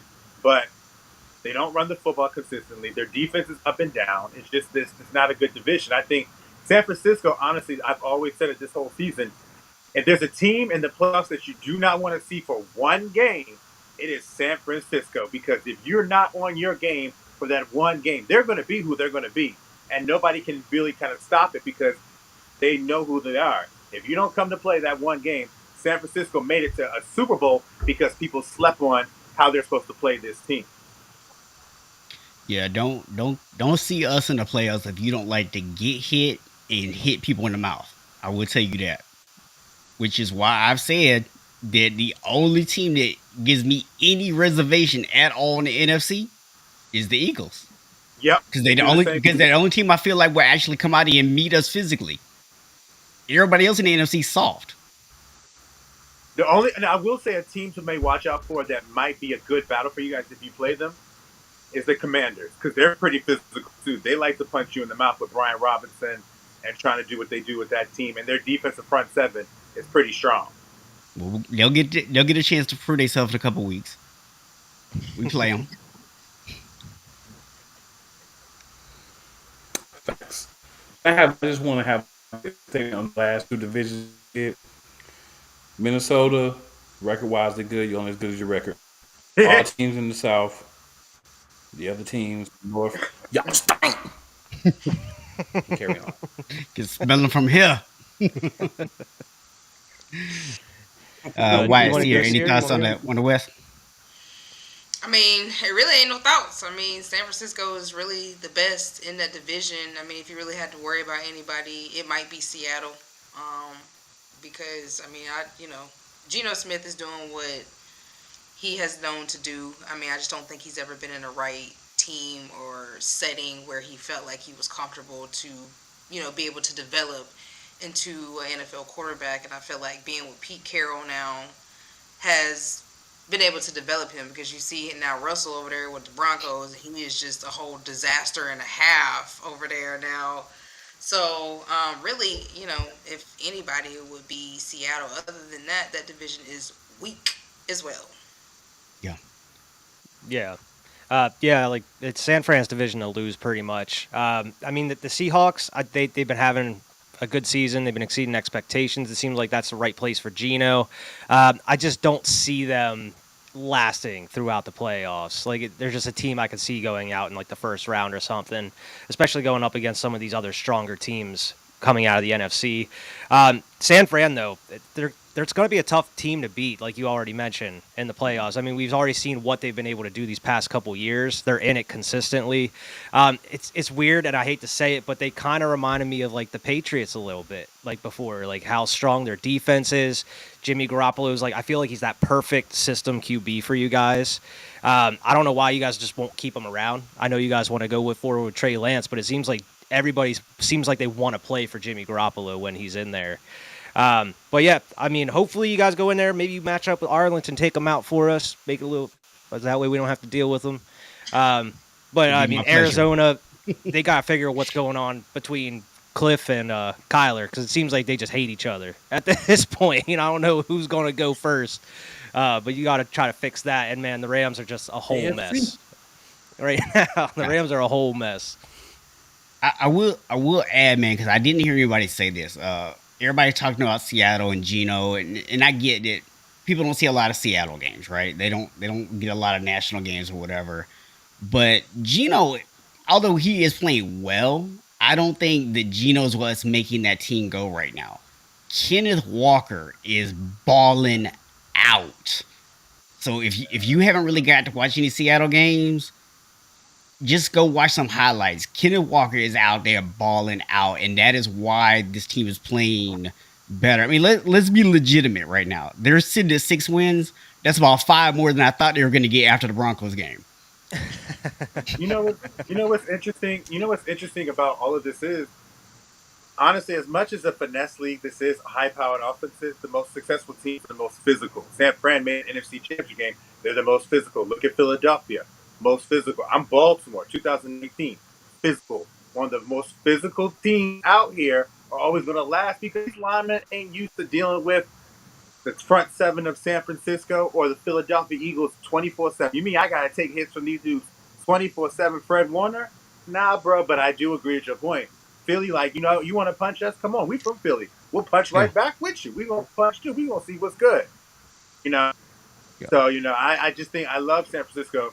John Lynch, people question that hire, but ever since he's been there, it's a stabilization. They know exactly what they're going to do, and they don't care about getting high. They feel like they can win with the team they have, and honestly, their resume supports that they have a chance because they were up on Kansas City. They were up on them, so they have proven they can get all the way and actually they just didn't close it out. Yeah, the thing is, man, you talk about the smash mouth football teams, and I think the reason why is not something that teams see a lot, right? So it's not something they get used to. And so when you only have a team that you play like that once, maybe twice a season, you're not prepared for it. Like mentally, you can't get yourself right. And that's when you start seeing receivers get alligator arms. That's when quarterbacks start getting happy feet. That's why when there's a little pressure in the pocket, quarterbacks stop looking downfield and start, looking at who's around them. And once those things start happening, man, these physical teams start to dominate you. And to your point, why you think Cincinnati kind of made it all the way to the Super Bowl? They went through the AFC North, smash mouth football. You get physical, and boom, you're dealing with it when you get in that playoffs. Yep. So finishing up the NFC here, division. I know y'all ready to talk about the NFC East. Arguably, maybe the best division of football right now. We are. It is no argument. Let's go. So tell us about your best division of football. What makes y'all the best? Right. Because every one of our teams is better than everybody else. I mean, really? No, but seriously. Well, thanks for that expert analysis. Look at what we're doing against. Look at what we're doing against the rest of the NFL. We're not just beating each other. We're beating everyone on a consistent basis. There have been some losses, but name another team that has all four teams over. Look at our percentage versus everybody else. That tells you what you need to know. It's the most competitive division, and if the playoffs started today, right now, all four teams are in. That's what makes us the best, sir. Okay. And of course, at the apex of the best division is the best team in NFL. The only team with double-digit wins. And I'm done. Go ahead, Wyatt. Take him out. Big cap. He need that big cap like Brian Robinson. Yeah, get a big old Eagles cap. I'm gonna get one. Word up. Yeah, I mean, of course, if you want to see us talk about Eagles, gotta check out the Eagles Elite podcast, of course. But I mean, when and where would they do that? Oh, every Wednesday, 8:30 and 9:30 p.m. Check us out on YouTube. Come on, man, we gotta teach you to plug the right way, man. Come on. But yeah, I mean, Philly's looking like the best team, and not only in the NFC but in the NFL as of right now. I mean, they got some injuries as of right yet, but it's pretty much injuries. People are going to be coming back by the end of the season, getting ready for the playoffs. I mean, they're just doing everything right as of right now. They're moving the ball, they're running the ball, they're able to attack through the air, they're scoring at will at times. The defense, it's hit and miss. I hate Jonathan Gannon, I know we all do. But it seems like when the defense needs to make a big play, they usually end up coming through when they have to. But the rest of the game, you're kind of worried for that defense a little bit. Dallas, though, I feel like it's the same story every year. They go on a nice run, they looking great, and then boom, playoffs hit, and then they just fall apart. And I have no reason to believe that's not going to happen this year as well. The Giants, I feel like they definitely went over expectations this year. I mean, Brian Daboll, people hyping him up as coach of the year. They did look good, but I feel like teams are slowly starting to figure him out. And plus, you have Daniel Jones as a QB, who I am just not sold on. I never liked Daniel Jones. I feel like if they do end up going out and getting a real QB, though, I feel like they can definitely be a strong team in that division. And Washington, man, as long as they stick with Taylor Heineke, they're going to be in that conversation as well. Because like we mentioned with Jimmy Garoppolo and San Fran, it seems like that team wants to play for Taylor Heineke. So they go out and they come to play every game. So, I mean, at this point, who knows what it's going to look like by the end of the season, but it's looking like this division is going to be strong, and it's going to be a kind of a photo finish for maybe those three teams other than the Eagles. Yeah, well, it's definitely. I think what makes us the best is, for one, we have a leader in Jalen Hurts. Two, we have a coaching staff that has gelled around the players, as well as getting Jalen what he needed. I give big shots out to Sirianni, because at first I was a little iffy on him, but he has really came in and made that team believe in him and he believe in his players and he ride for his players, as you see, like that was straight G on the sideline. So I think that makes a lot of difference. Like when you have a culture like that inside your locker room, that's how you win championships because you all enjoying it. Like it's not just about football; it's about really being a family. And so I feel like that's another reason why we, are just on top and we're gelling. We're doing everything we need to do on the offense. Besides here and there, we don't run the ball like we're supposed to. But it seems like now we finally have picked that up, as you can see with Miles Sanders. Defense is always, like White said, hit or miss, but at the end of the day, they always find a way to adjust. Even if it ain't Gannon calling the plays like he's supposed to, the players themselves go find ways to make big plays, come up with the ball. We got the most interceptions in the NFL. You know what I'm talking about? So that's why we the best. Dallas, they good right now. But, it is December, so we know how Dallas, always tend to just fall on off the wagon. Giants, I feel like they find a way to win, but they're still not where they need to be. I feel like Saquon can never stay healthy. I think that's a big issue for them as well. And so I feel like in the next maybe year or so, they might be pretty good, but not right now. And then Washington, they're a pretty good team because they like Taylor Heinicke really a lot. I see why they don't like wins. Nobody likes wins, but they're playing really good for him, and the defense has gotten a lot better. I know when Chase comes back, that's going to be even more tighter of a defense to handle. But they still not the Eagles, so 10-1 all day. Let's go. So I think we're all in agreement that the 49ers are winning the West. Go ahead. I just wanted to give a little thought on the NFC East. I look at that division now. Yes, they're all above 500. I think they're all physical teams, but I think something that's reminiscent of the San Francisco 49ers is how I look at this division. I see two teams that I think are really talented and are clear-cut the better two teams, and I see two teams that are physical that are beating out other teams because they're competitive. I think Dallas and Philly are going to fight to the finish for the division, and I'd love to see that matchup. And I think Washington and New York Giants are just, physical football teams because they rely on running the football and having playing aggressive defense. I had the defensive coordinator that the New York Giants have, so I know how physical and aggressive that defense is. And so, and we have Ron Rivera, and what do you know about his defenses over the years from Carolina? Physical things. So I get that. I do think Philly is the best team right now. I'm waiting for that matchup because I think Dallas is revving up. And I think Dallas and Philly are going to be revving up for a huge clash for the division at the end of the day because Dallas is starting to play real good football. They're starting to figure it out. Their offense is starting to come together. And in Philadelphia, they're starting to show. And I'm curious to know how it's going to work with C.J. Gardner-Johnson being a little nicked up because he's a huge part of that secondary that helps them get turnovers. And I do think Philly's going to be able to sustain it because they can run the football. And I've seen this type of story before. But I know that this is going to be coming down to them against Dallas. Dallas is definitely starting to try to figure it out. So I'm going to just go ahead and throw. I just want to go and throw this out there real quick because I want to stir up some controversy and get some stuff started here for a second. So you said that it's going to come down to Dallas and Philly. As of right now, the Eagles do have a 2-game lead. That is a full 2-game lead because they beat Dallas head-to-head the first time. So you're suggesting to me that you think there's a possibility the Eagles might lose 2 more games? Possibility. Care to speculate on which 2 of those might be? Why you want with these 3 Eagles fans? If you got to run down the schedule for me, because I did remember seeing it, I can't think of it off the hand, but I can see 2 games for them because I think sometimes when you get to that 13-1, 14 or 12-1 stuff, you feel the Kool-Aid. I went through it with the 14-win season.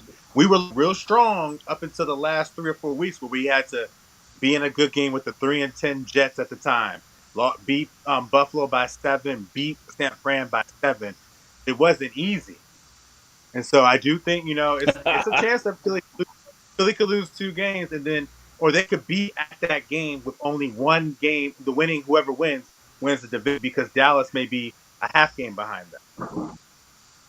So The Eagles are Let playing. me answer that real quick. Hold on, I'm just gonna give you the teams real fast. There's 2 words to answer your Titans question this about week. GJ. His name Reed Blankenship. That's all I got to say about that, sir. All right, so JJ, they got the Titans this week, then the Giants, then the Bears, then the Cowboys, then the Saints, and then the Giants again. So to your point, so one of the reasons why Washington, now Philly played well, but Washington also they ran their offense as well, and they like to run the football. The Titans is this is a good game here because this is a game that can go their way. Fortunately, Philly has had some lapses stopping the run, and you're going against a team who has the number 1 running back in the league right now. So there's a chance that this game could be a game that they lose that I'm actually on the fence about when I'm actually looking and thinking about making my picks anyway. But I do think it's a chance. Like they have some games where, yeah. Pick against. He's a big yes. Pick against us. I mean, they got the number 1 running back, right? I haven't decided that. You're not baiting me on this one. You'll tune in. I'm trying to help you out, bro. Pick against us. Oh, you don't have to help me out. I don't need help, my man. I got. I'm trying to look out for the homie. Pick against us, bro. I mean, my thing is that's why we went out and made the picks we made, because we knew that we was having trouble with the run defense. And as Brandon Graham said a couple of weeks ago, like when they knew that they were having trouble, they went and adjusted. Gannon didn't adjust, but the players adjusted. And so we have a lot of vets on our team that can understand how to adjust when your defensive coach is not calling the plays for you. Not really worried about 𝐶𝐗_GJ. I mean, we do have Blankenship. We got other Maddox will be back. I mean, you know what I'm saying? So we got other people to replace 𝐶𝐗_GJ. You know what I'm saying? So I'm not really worried about that. I know we're going to tighten up that run defense. That is the reason why we have went out and done the things that we have done, because we know that's our weakness. Oh, y'all all in. Y'all all in for sure. Y'all are all the way in on this season. So real quick before we move on here, Easy did say, y'all sleeping on the Giants. He said put some respect on their name. They got a young team, lots of injuries. They ain't got no wide receiver core, and they still winning football games. Saquon Park. Yeah. So gotta give them their respect. They doing a little something. But I ain't gonna point out to you that y'all lost to Seattle. That's a game I need you to win. So screw you guys.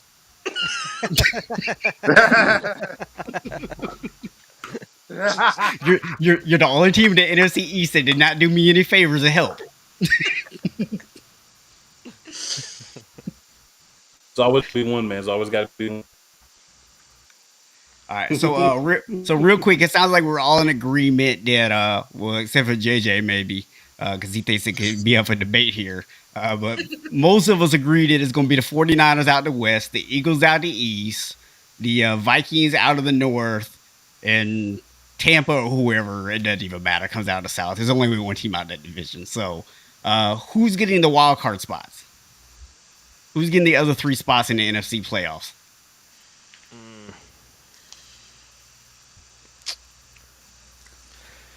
You know what? I think Washington going to slide into one of them. I'm going to say the Beast runs the NFC. All 4 teams getting in. Let's go. I don't think the Giants are getting in. I don't think the Giants are the they might be last, but I don't think them Giants are going to get in. Yeah, they'll be the 7th seed. They'll win because somebody will get beat the last week of the season or something. Maybe. Just for E, let me give you an impression of Wyatt when it comes to the Giants. Straight sleep. I don't believe in Danny Nichols. I'm sorry, I just don't. Any other QB, I'll be all right. But man, I don't trust that dude. Yeah, of course, Woody likes the Washington pick, so I guess maybe for the AFC, for time, maybe we just go through and give our divisions real quick. Yeah, we can do that, and then if there's any teams that anybody wants to talk about specifically, in the AFC, we can do that real quick. So, well, we know there's one team that we're going to talk about in the AFC, sir. So let's start over in the AFC East. We got Buffalo, we got Miami, you got the Jets actually playing well, especially now that they got Mike White in there, and you got New England. So that's the other division that people are pretty impressed by right now. Who do we think is actually going to come out of that? And if you have any specific thoughts on that division, feel free to share them.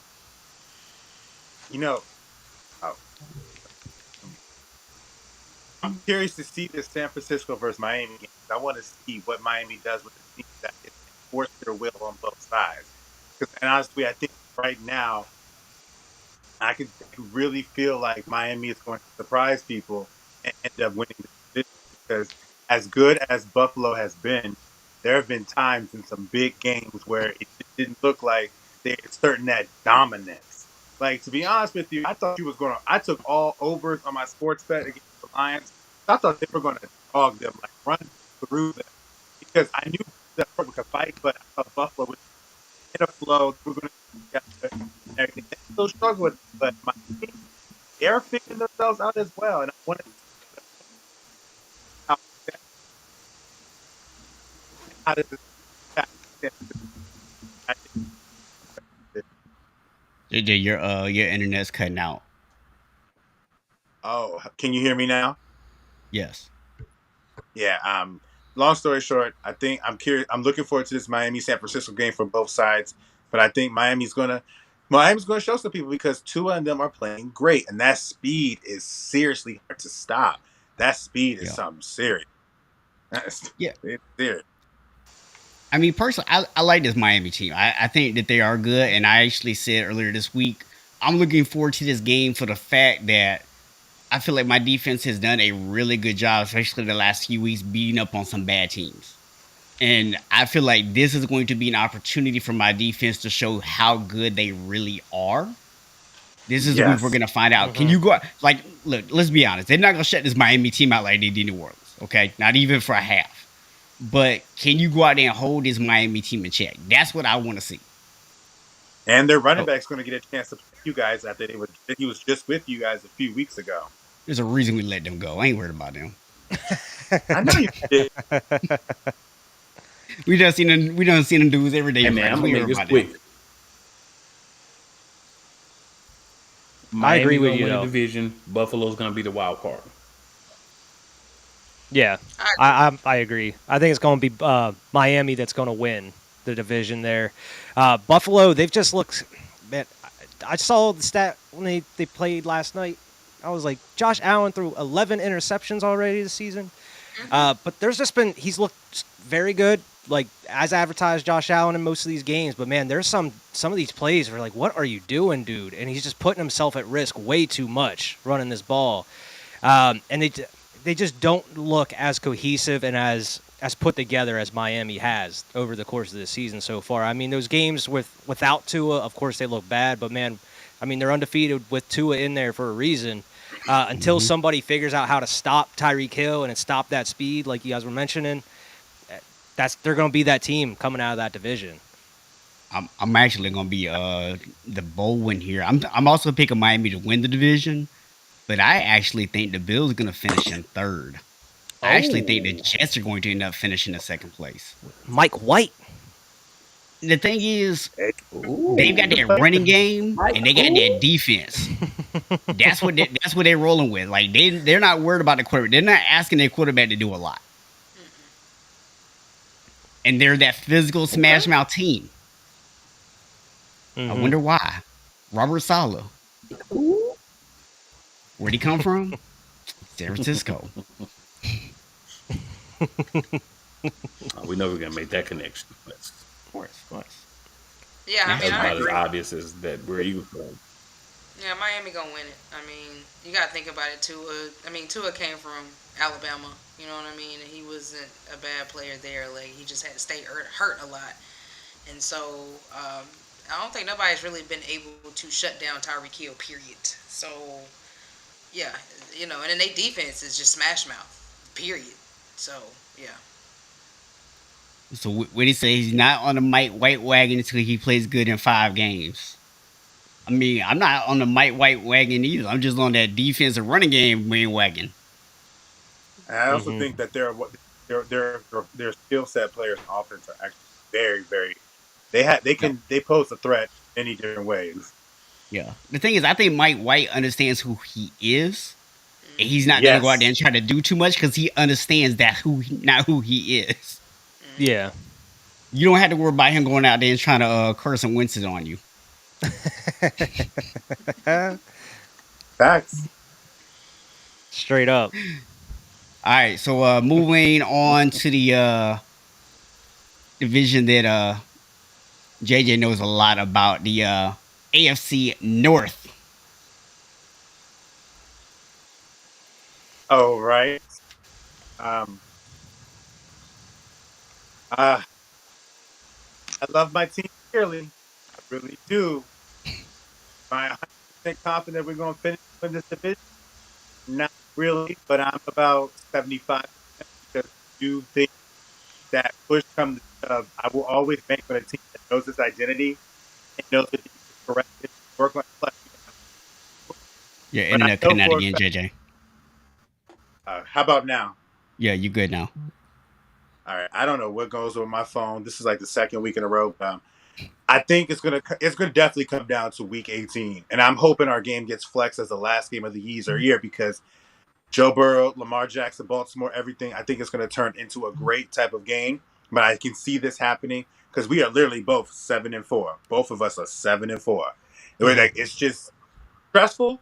But if you've been in this division, it's normal. Like it's normal for me to be a heart attack away from being in a hospital because my team is going things. And like the thing is, I can't say that my team's not talented enough to win because you don't get up with these leads. You've been in a lead by at least 10 points in every single game. That right there tells you the team has talent. They can do it. It's just the little things, doing too much. I can't tell you how many times they stop themselves from doing too much. Lamar especially. And I think, honestly, I'm curious to know. This is going to really let me know who Lamar is going to be for the rest of his career because this contract has got to him, honestly. And you can see it if you've been a Ravens fan for all this time by how he's played. And you can tell it's on his mind because you're responding to people about stuff. When you were winning that MVP, you weren't even focused on anything. You were not even saying nothing to nobody. You was just buckling down and playing your game. So I want to see with the crunch time. This is crunch time now. Are you going to win the division and take yourself and say, you know what, Baltimore, I struggle, but this is why you have me here because I figured it out and we're going to go far. So I'm curious to see what he has, but I will pick Baltimore to win the division and Cincy a wild card. Okay. I think it's going to be close. I think it's going to, like you said, it's going to come down to those final couple weeks there.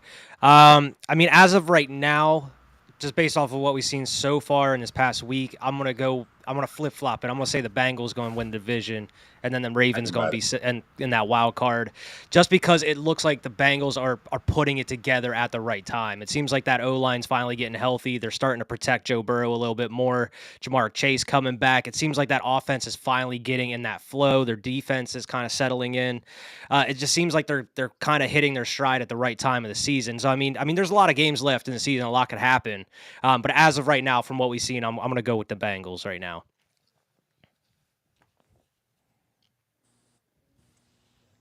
Yeah, we can't hear you. Sorry, y'all. But yeah, I'm gonna go with the Bengals. I know Lamar had an injury the other day. I don't know how serious it was, but they just seem like, yeah, he just seems like he's just going through a lot when he's on the field. His mind is not really focused on the game. You can tell. Because we know once Lamar is focused, like he's a bad quarterback. So I think that the whole contract thing is really getting to him, and he's just not playing his best. And it do seem like the Bengals are starting to click a little bit more. I think a major problem with them was the O-line was not protecting Joe Burrow because he was getting sacked a lot. And Jamar Chase was injured and then having some issues at first, really getting going. So I think that that's why they had lost as many games as they were losing because last year they were on. And so, yeah, I mean, because it's real tight. So I think it's really going to come down to the last couple of weeks how Baltimore is really going to come out here and play. I don't know what the rest of their schedule looks like, how tough it's going to be. but it don't even seem like his O-line protecting Lamar either, because I seen him take some hits, and I'm just like, ooh, that's He calls a lot of hits sometimes because that just comes with his game, and it's to your point about the contract. It's affecting the entire team, organization, top to bottom. They're trying to prove that it's worth it, as opposed to playing regular football. Smash mouth, punch these people in the butt, punch these people in the behind. You can run the football, and yeah. Yeah, I honestly, man, I feel like I'm gonna pick Cincinnati to win this division for the simple fact that Baltimore's defense has shown multiple times that that they can blow these big leads, that they can't keep the other team from scoring. And I think what that is causing is making Lamar put too much pressure on himself. Is making Lamar try to turn around and do too much, try to protect these leads. The Wentz factor. Yes. They try to do too much. What will help is Marcus Williams coming back. Yeah. J.K. Dobbins got all of them coming back. Marcus Williams was leading the league in interceptions when he went down. He was a huge part of this defense, and a lot of the lapses came when he wasn't on the field. So we'll see how that's another dynamic. Man, if J.K. Dobbins could stay healthy, because that dude was in my fantasy, he never stayed healthy. I just got rid of him. Listen, that dude was injured. He hurt more than Anthony Davis. Yes, more than Anthony Davis. I don't know about that. Y'all we just call him King. That's crazy. But for me, the most physical team is Baltimore. Physicality gets you what you need, and I think Baltimore, their run game, they physical. They're not the greatest right now, but guess what? It's about where you're at week 15, week 16, not where you're at right now. So you got a couple more weeks to try to get things together, and I think Baltimore will be able to do that. Andrews will get healthy, and that's the guy for the offense, whether he's making the catches or whether he's being focused on with other people to do their thing. So, Baltimore wins the division, but I think Cincinnati is right behind them on their heels the whole time, but I think Baltimore holds them off. Now, Cincinnati's going to force Baltimore to have to play their best football. Bottom line, they're going to force us to have to bring it every single game. Now, I will just point out that, depending on, how some other teams finish out here, is there any possibility that Deshaun Watson can come back and maybe still sneak the Browns into like their 7th seed? I don't think they're going to get. I think they're going to have a over 500 record with Deshaun. I don't think it's going to get them enough to get into the playoffs. Okay. I was just curious if anybody thought it might, happen. So, I have no clue. I mean, we haven't seen this dude play football in like 2 years. I don't know. I have no clue what he's going to look like. Been too long for him to come out. Look, if that preseason game was any, too much to ask for him to come out and look like LeBron. Like what we look, if that preseason game was any inclination, don't start him in your fantasy team next week. That's all I'm gonna tell you. Yeah, it's gonna take him a couple games to probably get into the rhythm of things and get back to game speed. But if there was ever a situation that can help a person get back on track, it's the Browns, because you can run the football, manage the game, and then figure out when you can take your shots. And I think they're in a good situation to allow Deshaun to get back. Mm-hmm. And we agree. I'm sorry to cut you off. I'm sorry. All right, so now let's look at the AFC West, a division that a lot of people thought might end up being the best division in football, and it's actually one of the worst. So listen, we can just all go ahead and just agree that the Chiefs are winning this division, right? Yeah, Chiefs are going to win that one, man. I'll go a little bit further. Do any of the other teams in this division have a chance to make the playoffs? That's the real question. No. To be honest with you, no. I think the Chiefs are the best team in the NFL, even though they're not record-wise. I think they're the one team that can take Philly out of their game, because against any type of defense, any type of offense, Patrick Mahomes could score in 10 seconds. Patrick Mahomes could score in 20 seconds.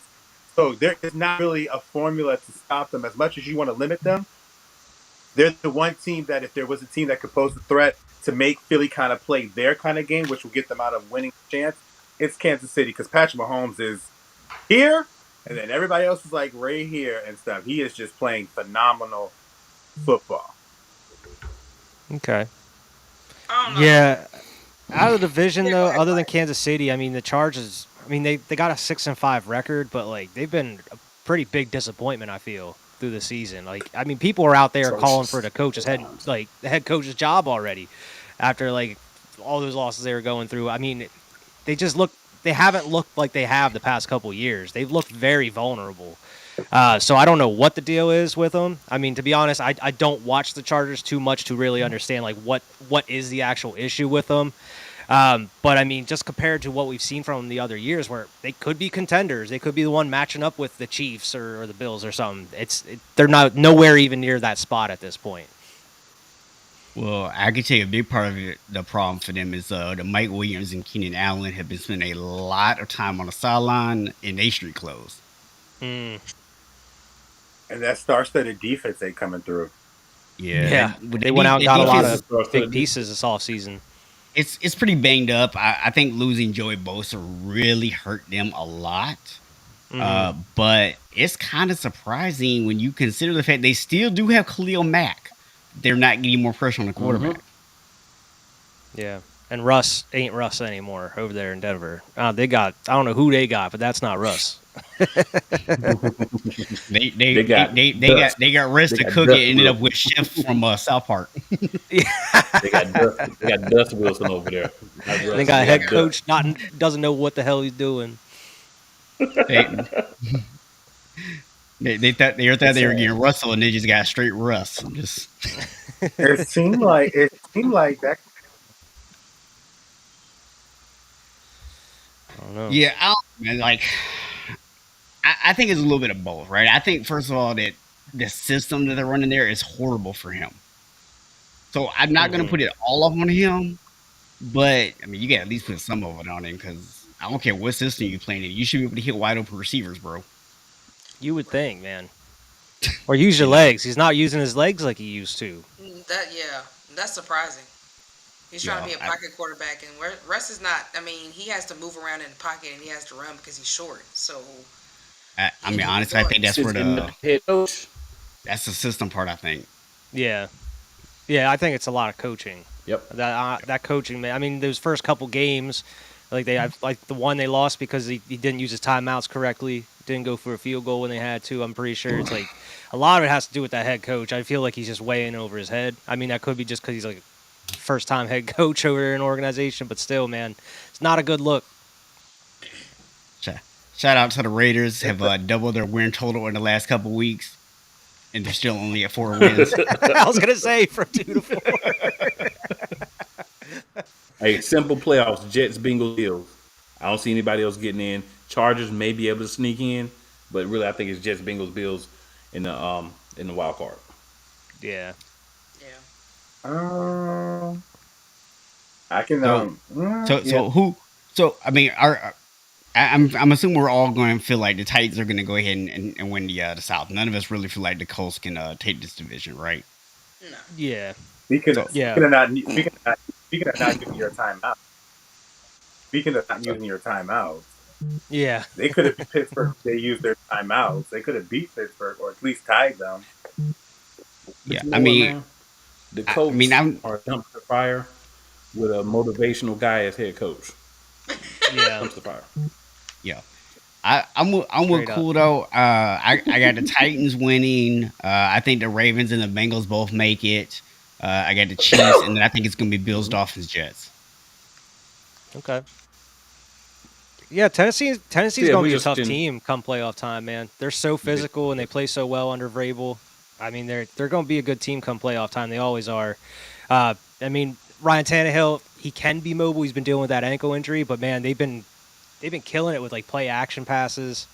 Their secondary isn't great, but that, like I mentioned before, that line is pretty good for them. And of course, Derrick Henry. It'll be interesting to see their game. Against y'all this week. So we'll find out about Tennessee this week. So. Y'all make life hard to bet. Now the real question is, are we saying that Tennessee is a good team now, or because I know there's gonna be a lot of people that are gonna say they're not a good team if they lose. Oh, I think they're a good team. I think they've been a good team past couple Yeah. years. I think they've been pretty solid. I'm not sure if they're as good if they're gonna. I don't think they're gonna go out and beat like the Chiefs or the Dolphins or the Bills, but I think they're going to maybe win like a round in the playoff. They might win a game in the playoffs or something like they have been past couple years. But once they meet one of these elite teams, I think that's where they're going to end up folding. If they don't That's get where they're going themselves this a real legit, if they don't get themselves a real legit quarterback that can go toe to toe with these guys, they're never going to get there. And they got a good team to get there. But what always happens? They lost to the Bengals. You couldn't catch Joe Burrow, and he sacked them 9 times. You Yeah. couldn't beat Kansas City, Patrick Mahomes. It comes down to it because when you're getting to the playoffs, these teams know each other. They know their identity as well. So if you can't enforce yours, you got to be able to adjust. And the only way you can adjust is to have a quarterback that can adjust it for you. And right now, Tannehill cannot adjust it. But I'm going to tell you what the real problem is there, though, right? And we've talked about this on here multiple times. Derrick Henry is a absolute beast unless you hit him in the backfield. Because if Derrick Henry cannot get some momentum going, he goes down way too easy. Yeah, you got to stop him before he gets going. Yeah, once he is going, you done. You might as well just go and get out of the way. But if you can get him in the backfield, he goes down super easy. And that's why the Bengals were able to beat them last year. Actual factuals. So real quick before we wrap up, we did have one question from Woody I wanted to see what everybody's opinion on. If you were OBJ, who would you want to play for? Man, he might as well go back home. He might as well go and help his Giants. That's what he's saying. White flag. Come on back home, buddy. That's what he's saying. Yeah. Exactly. And he makes all my points for me, as a matter of fact. Yeah, I can see that. I think he would fit the most going back to New York. If he wants to play for a contender that has a possibility of winning a Super Bowl, out of the teams that were associated with like being linked to him, I would say go to them Bills. Be partnered up with like Stephon Diggs. Yeah, I think, if you're talking about going somewhere where you have a chance to win a Super Bowl versus if you, because the rumor was he wanted to go somewhere where he could, sign a 3-4 year deal, kind of settle in. If you want to go somewhere where you can actually be on the team for 3-4 years, you're not as worried about a ring because you got your ring last year, then I would say go back to New York. Yeah, why not? Finish your career there. I don't know if the Bills gonna make it yet. Josh Allen, he's just not there for me yet to feel like he gonna win a Super Bowl. He's just not there. There's injury. Yeah, I mean, look. But he be looking in some of his games. He should be looking so lost. Like he be making some throws. You be like, "What is you doing? You're like over there." But look, I'm gonna tell you what I think personally is the Bills' biggest problem. They usually win games big, right? Every time that they've gotten into a tight game, they blow it. They're not used to playing in tight games. And when you get to the playoffs, you're not going to be involved in a whole lot of blowouts. You're going to be in tight games. So if you don't know how to win tight games... To Sierra's point, Josh can throw you a game to do it. Josh can throw you a game to help you win, but he also can throw the team to coming back into the game because that's what he did with Detroit. That's what he did with the Jets. That's what he did with Miami. Into the game in Miami, you kept them around because top to bottom, your team should just run through everybody if you've been together for like this so long. But you threw yourself out of the game and threw them into the game. Like it's crazy. I don't like think trying it's to do too unfair. much. Yeah, I don't think it's unfair to ask the question of, have we He almost raised threw Josh Green Bay- he Allen almost too threw Green high? Bay into the game. Look, have we actually given him too much credit? Have we moved Josh Allen too high up because Stephon Diggs elevates him? Hey, he has the elbow injury, so it's okay if he's not as good as he normally No, is but because he's Josh Allen. to his We point- love him. He has the elbow injury. So To his point, you can't say bad things the about Josh first Allen. against the Jets. Thank To his you, point, Kuma against the King, Jets. present Sports Center. Real talk, 𝐿. I love it when his little zingers, but look at him against the Jets. First play, that 55-yarder against the Sauce Gardner. Stephon was shut down for pretty much most of the game until the end, and then they're losing. It is Stephon Diggs that has really been, because he's, in my opinion, is the best wide receiver right now. Like, I think there's nobody, I like everything he does, and he literally is the one that saves Josh Allen. And Josh is in trouble. He had the miracle. Stephon can make a play when it's not there. And so he's a big difference. But I think Josh is just, Buffalo. It comes with the Buffalo coming, getting up and everything. But I think his big arm, we like flashy. We like bombing it down. And I just think that, to your point with the tight games, when you're in that battle in playoffs, where if that one turnover, you can't throw your way back into it and come back the next week to play. If you make that mistake, then you're done. Yeah, I will just give OBJ this one piece of credit before our advice before we bounce out of here. If you want to win a championship, of all the teams that you're rumored to be interested in, you better make sure you avoid going to Dallas, because they ain't going. I was getting ready to say that is the they best. They are going nowhere. He do. OBJ needs to come to Death Row Records. If you want to win a championship, go to Death Row Records. Brandon Chained. Nah, but it makes sense. That's I think of the team they're rumored to be in, he has the best chance with his Dallas team to possibly get a chance. That would be a target to make this game against Philadelphia down the line very interesting. You did hear what I just said, JJ. I said that would be the team to go to and not get a Super Bowl. I'll put our third corner on OBJ and be good with that. On most people and stuff, but I think Dallas is a good team. You could give Dakota Prescott Jerry Rice in his prime, and I wouldn't pick them to win.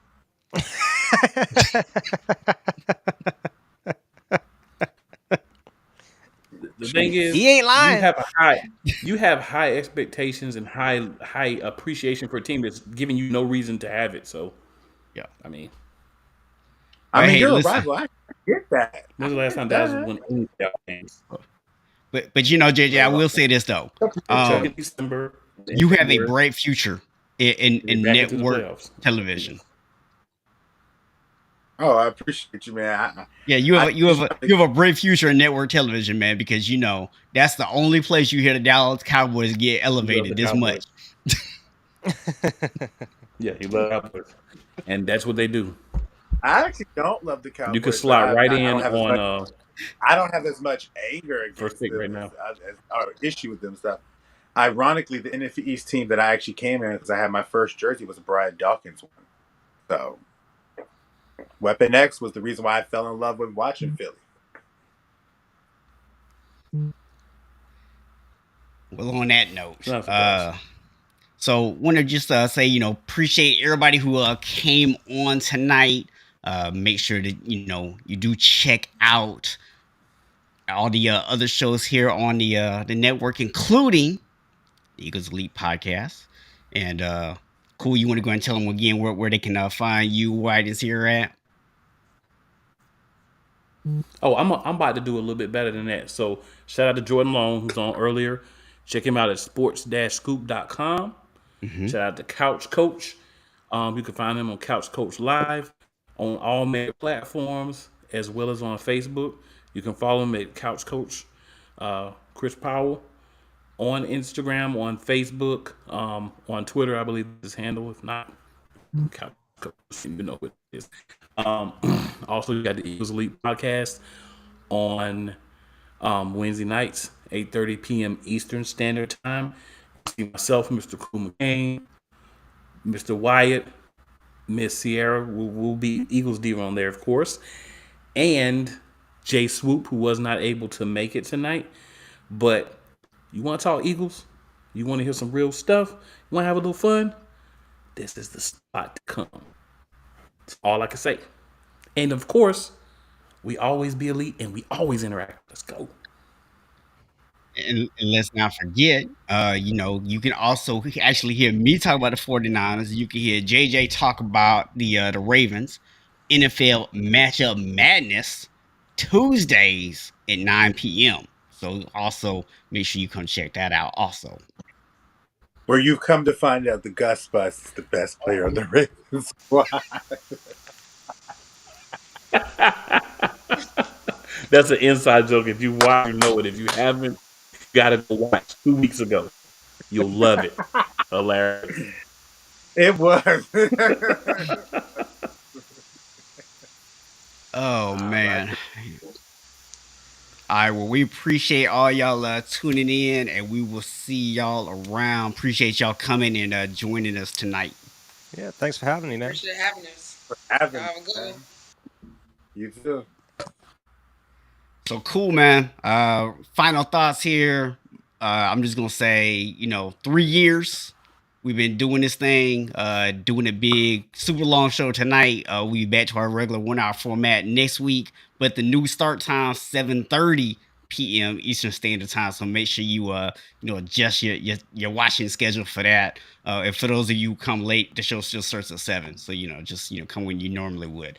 And you are.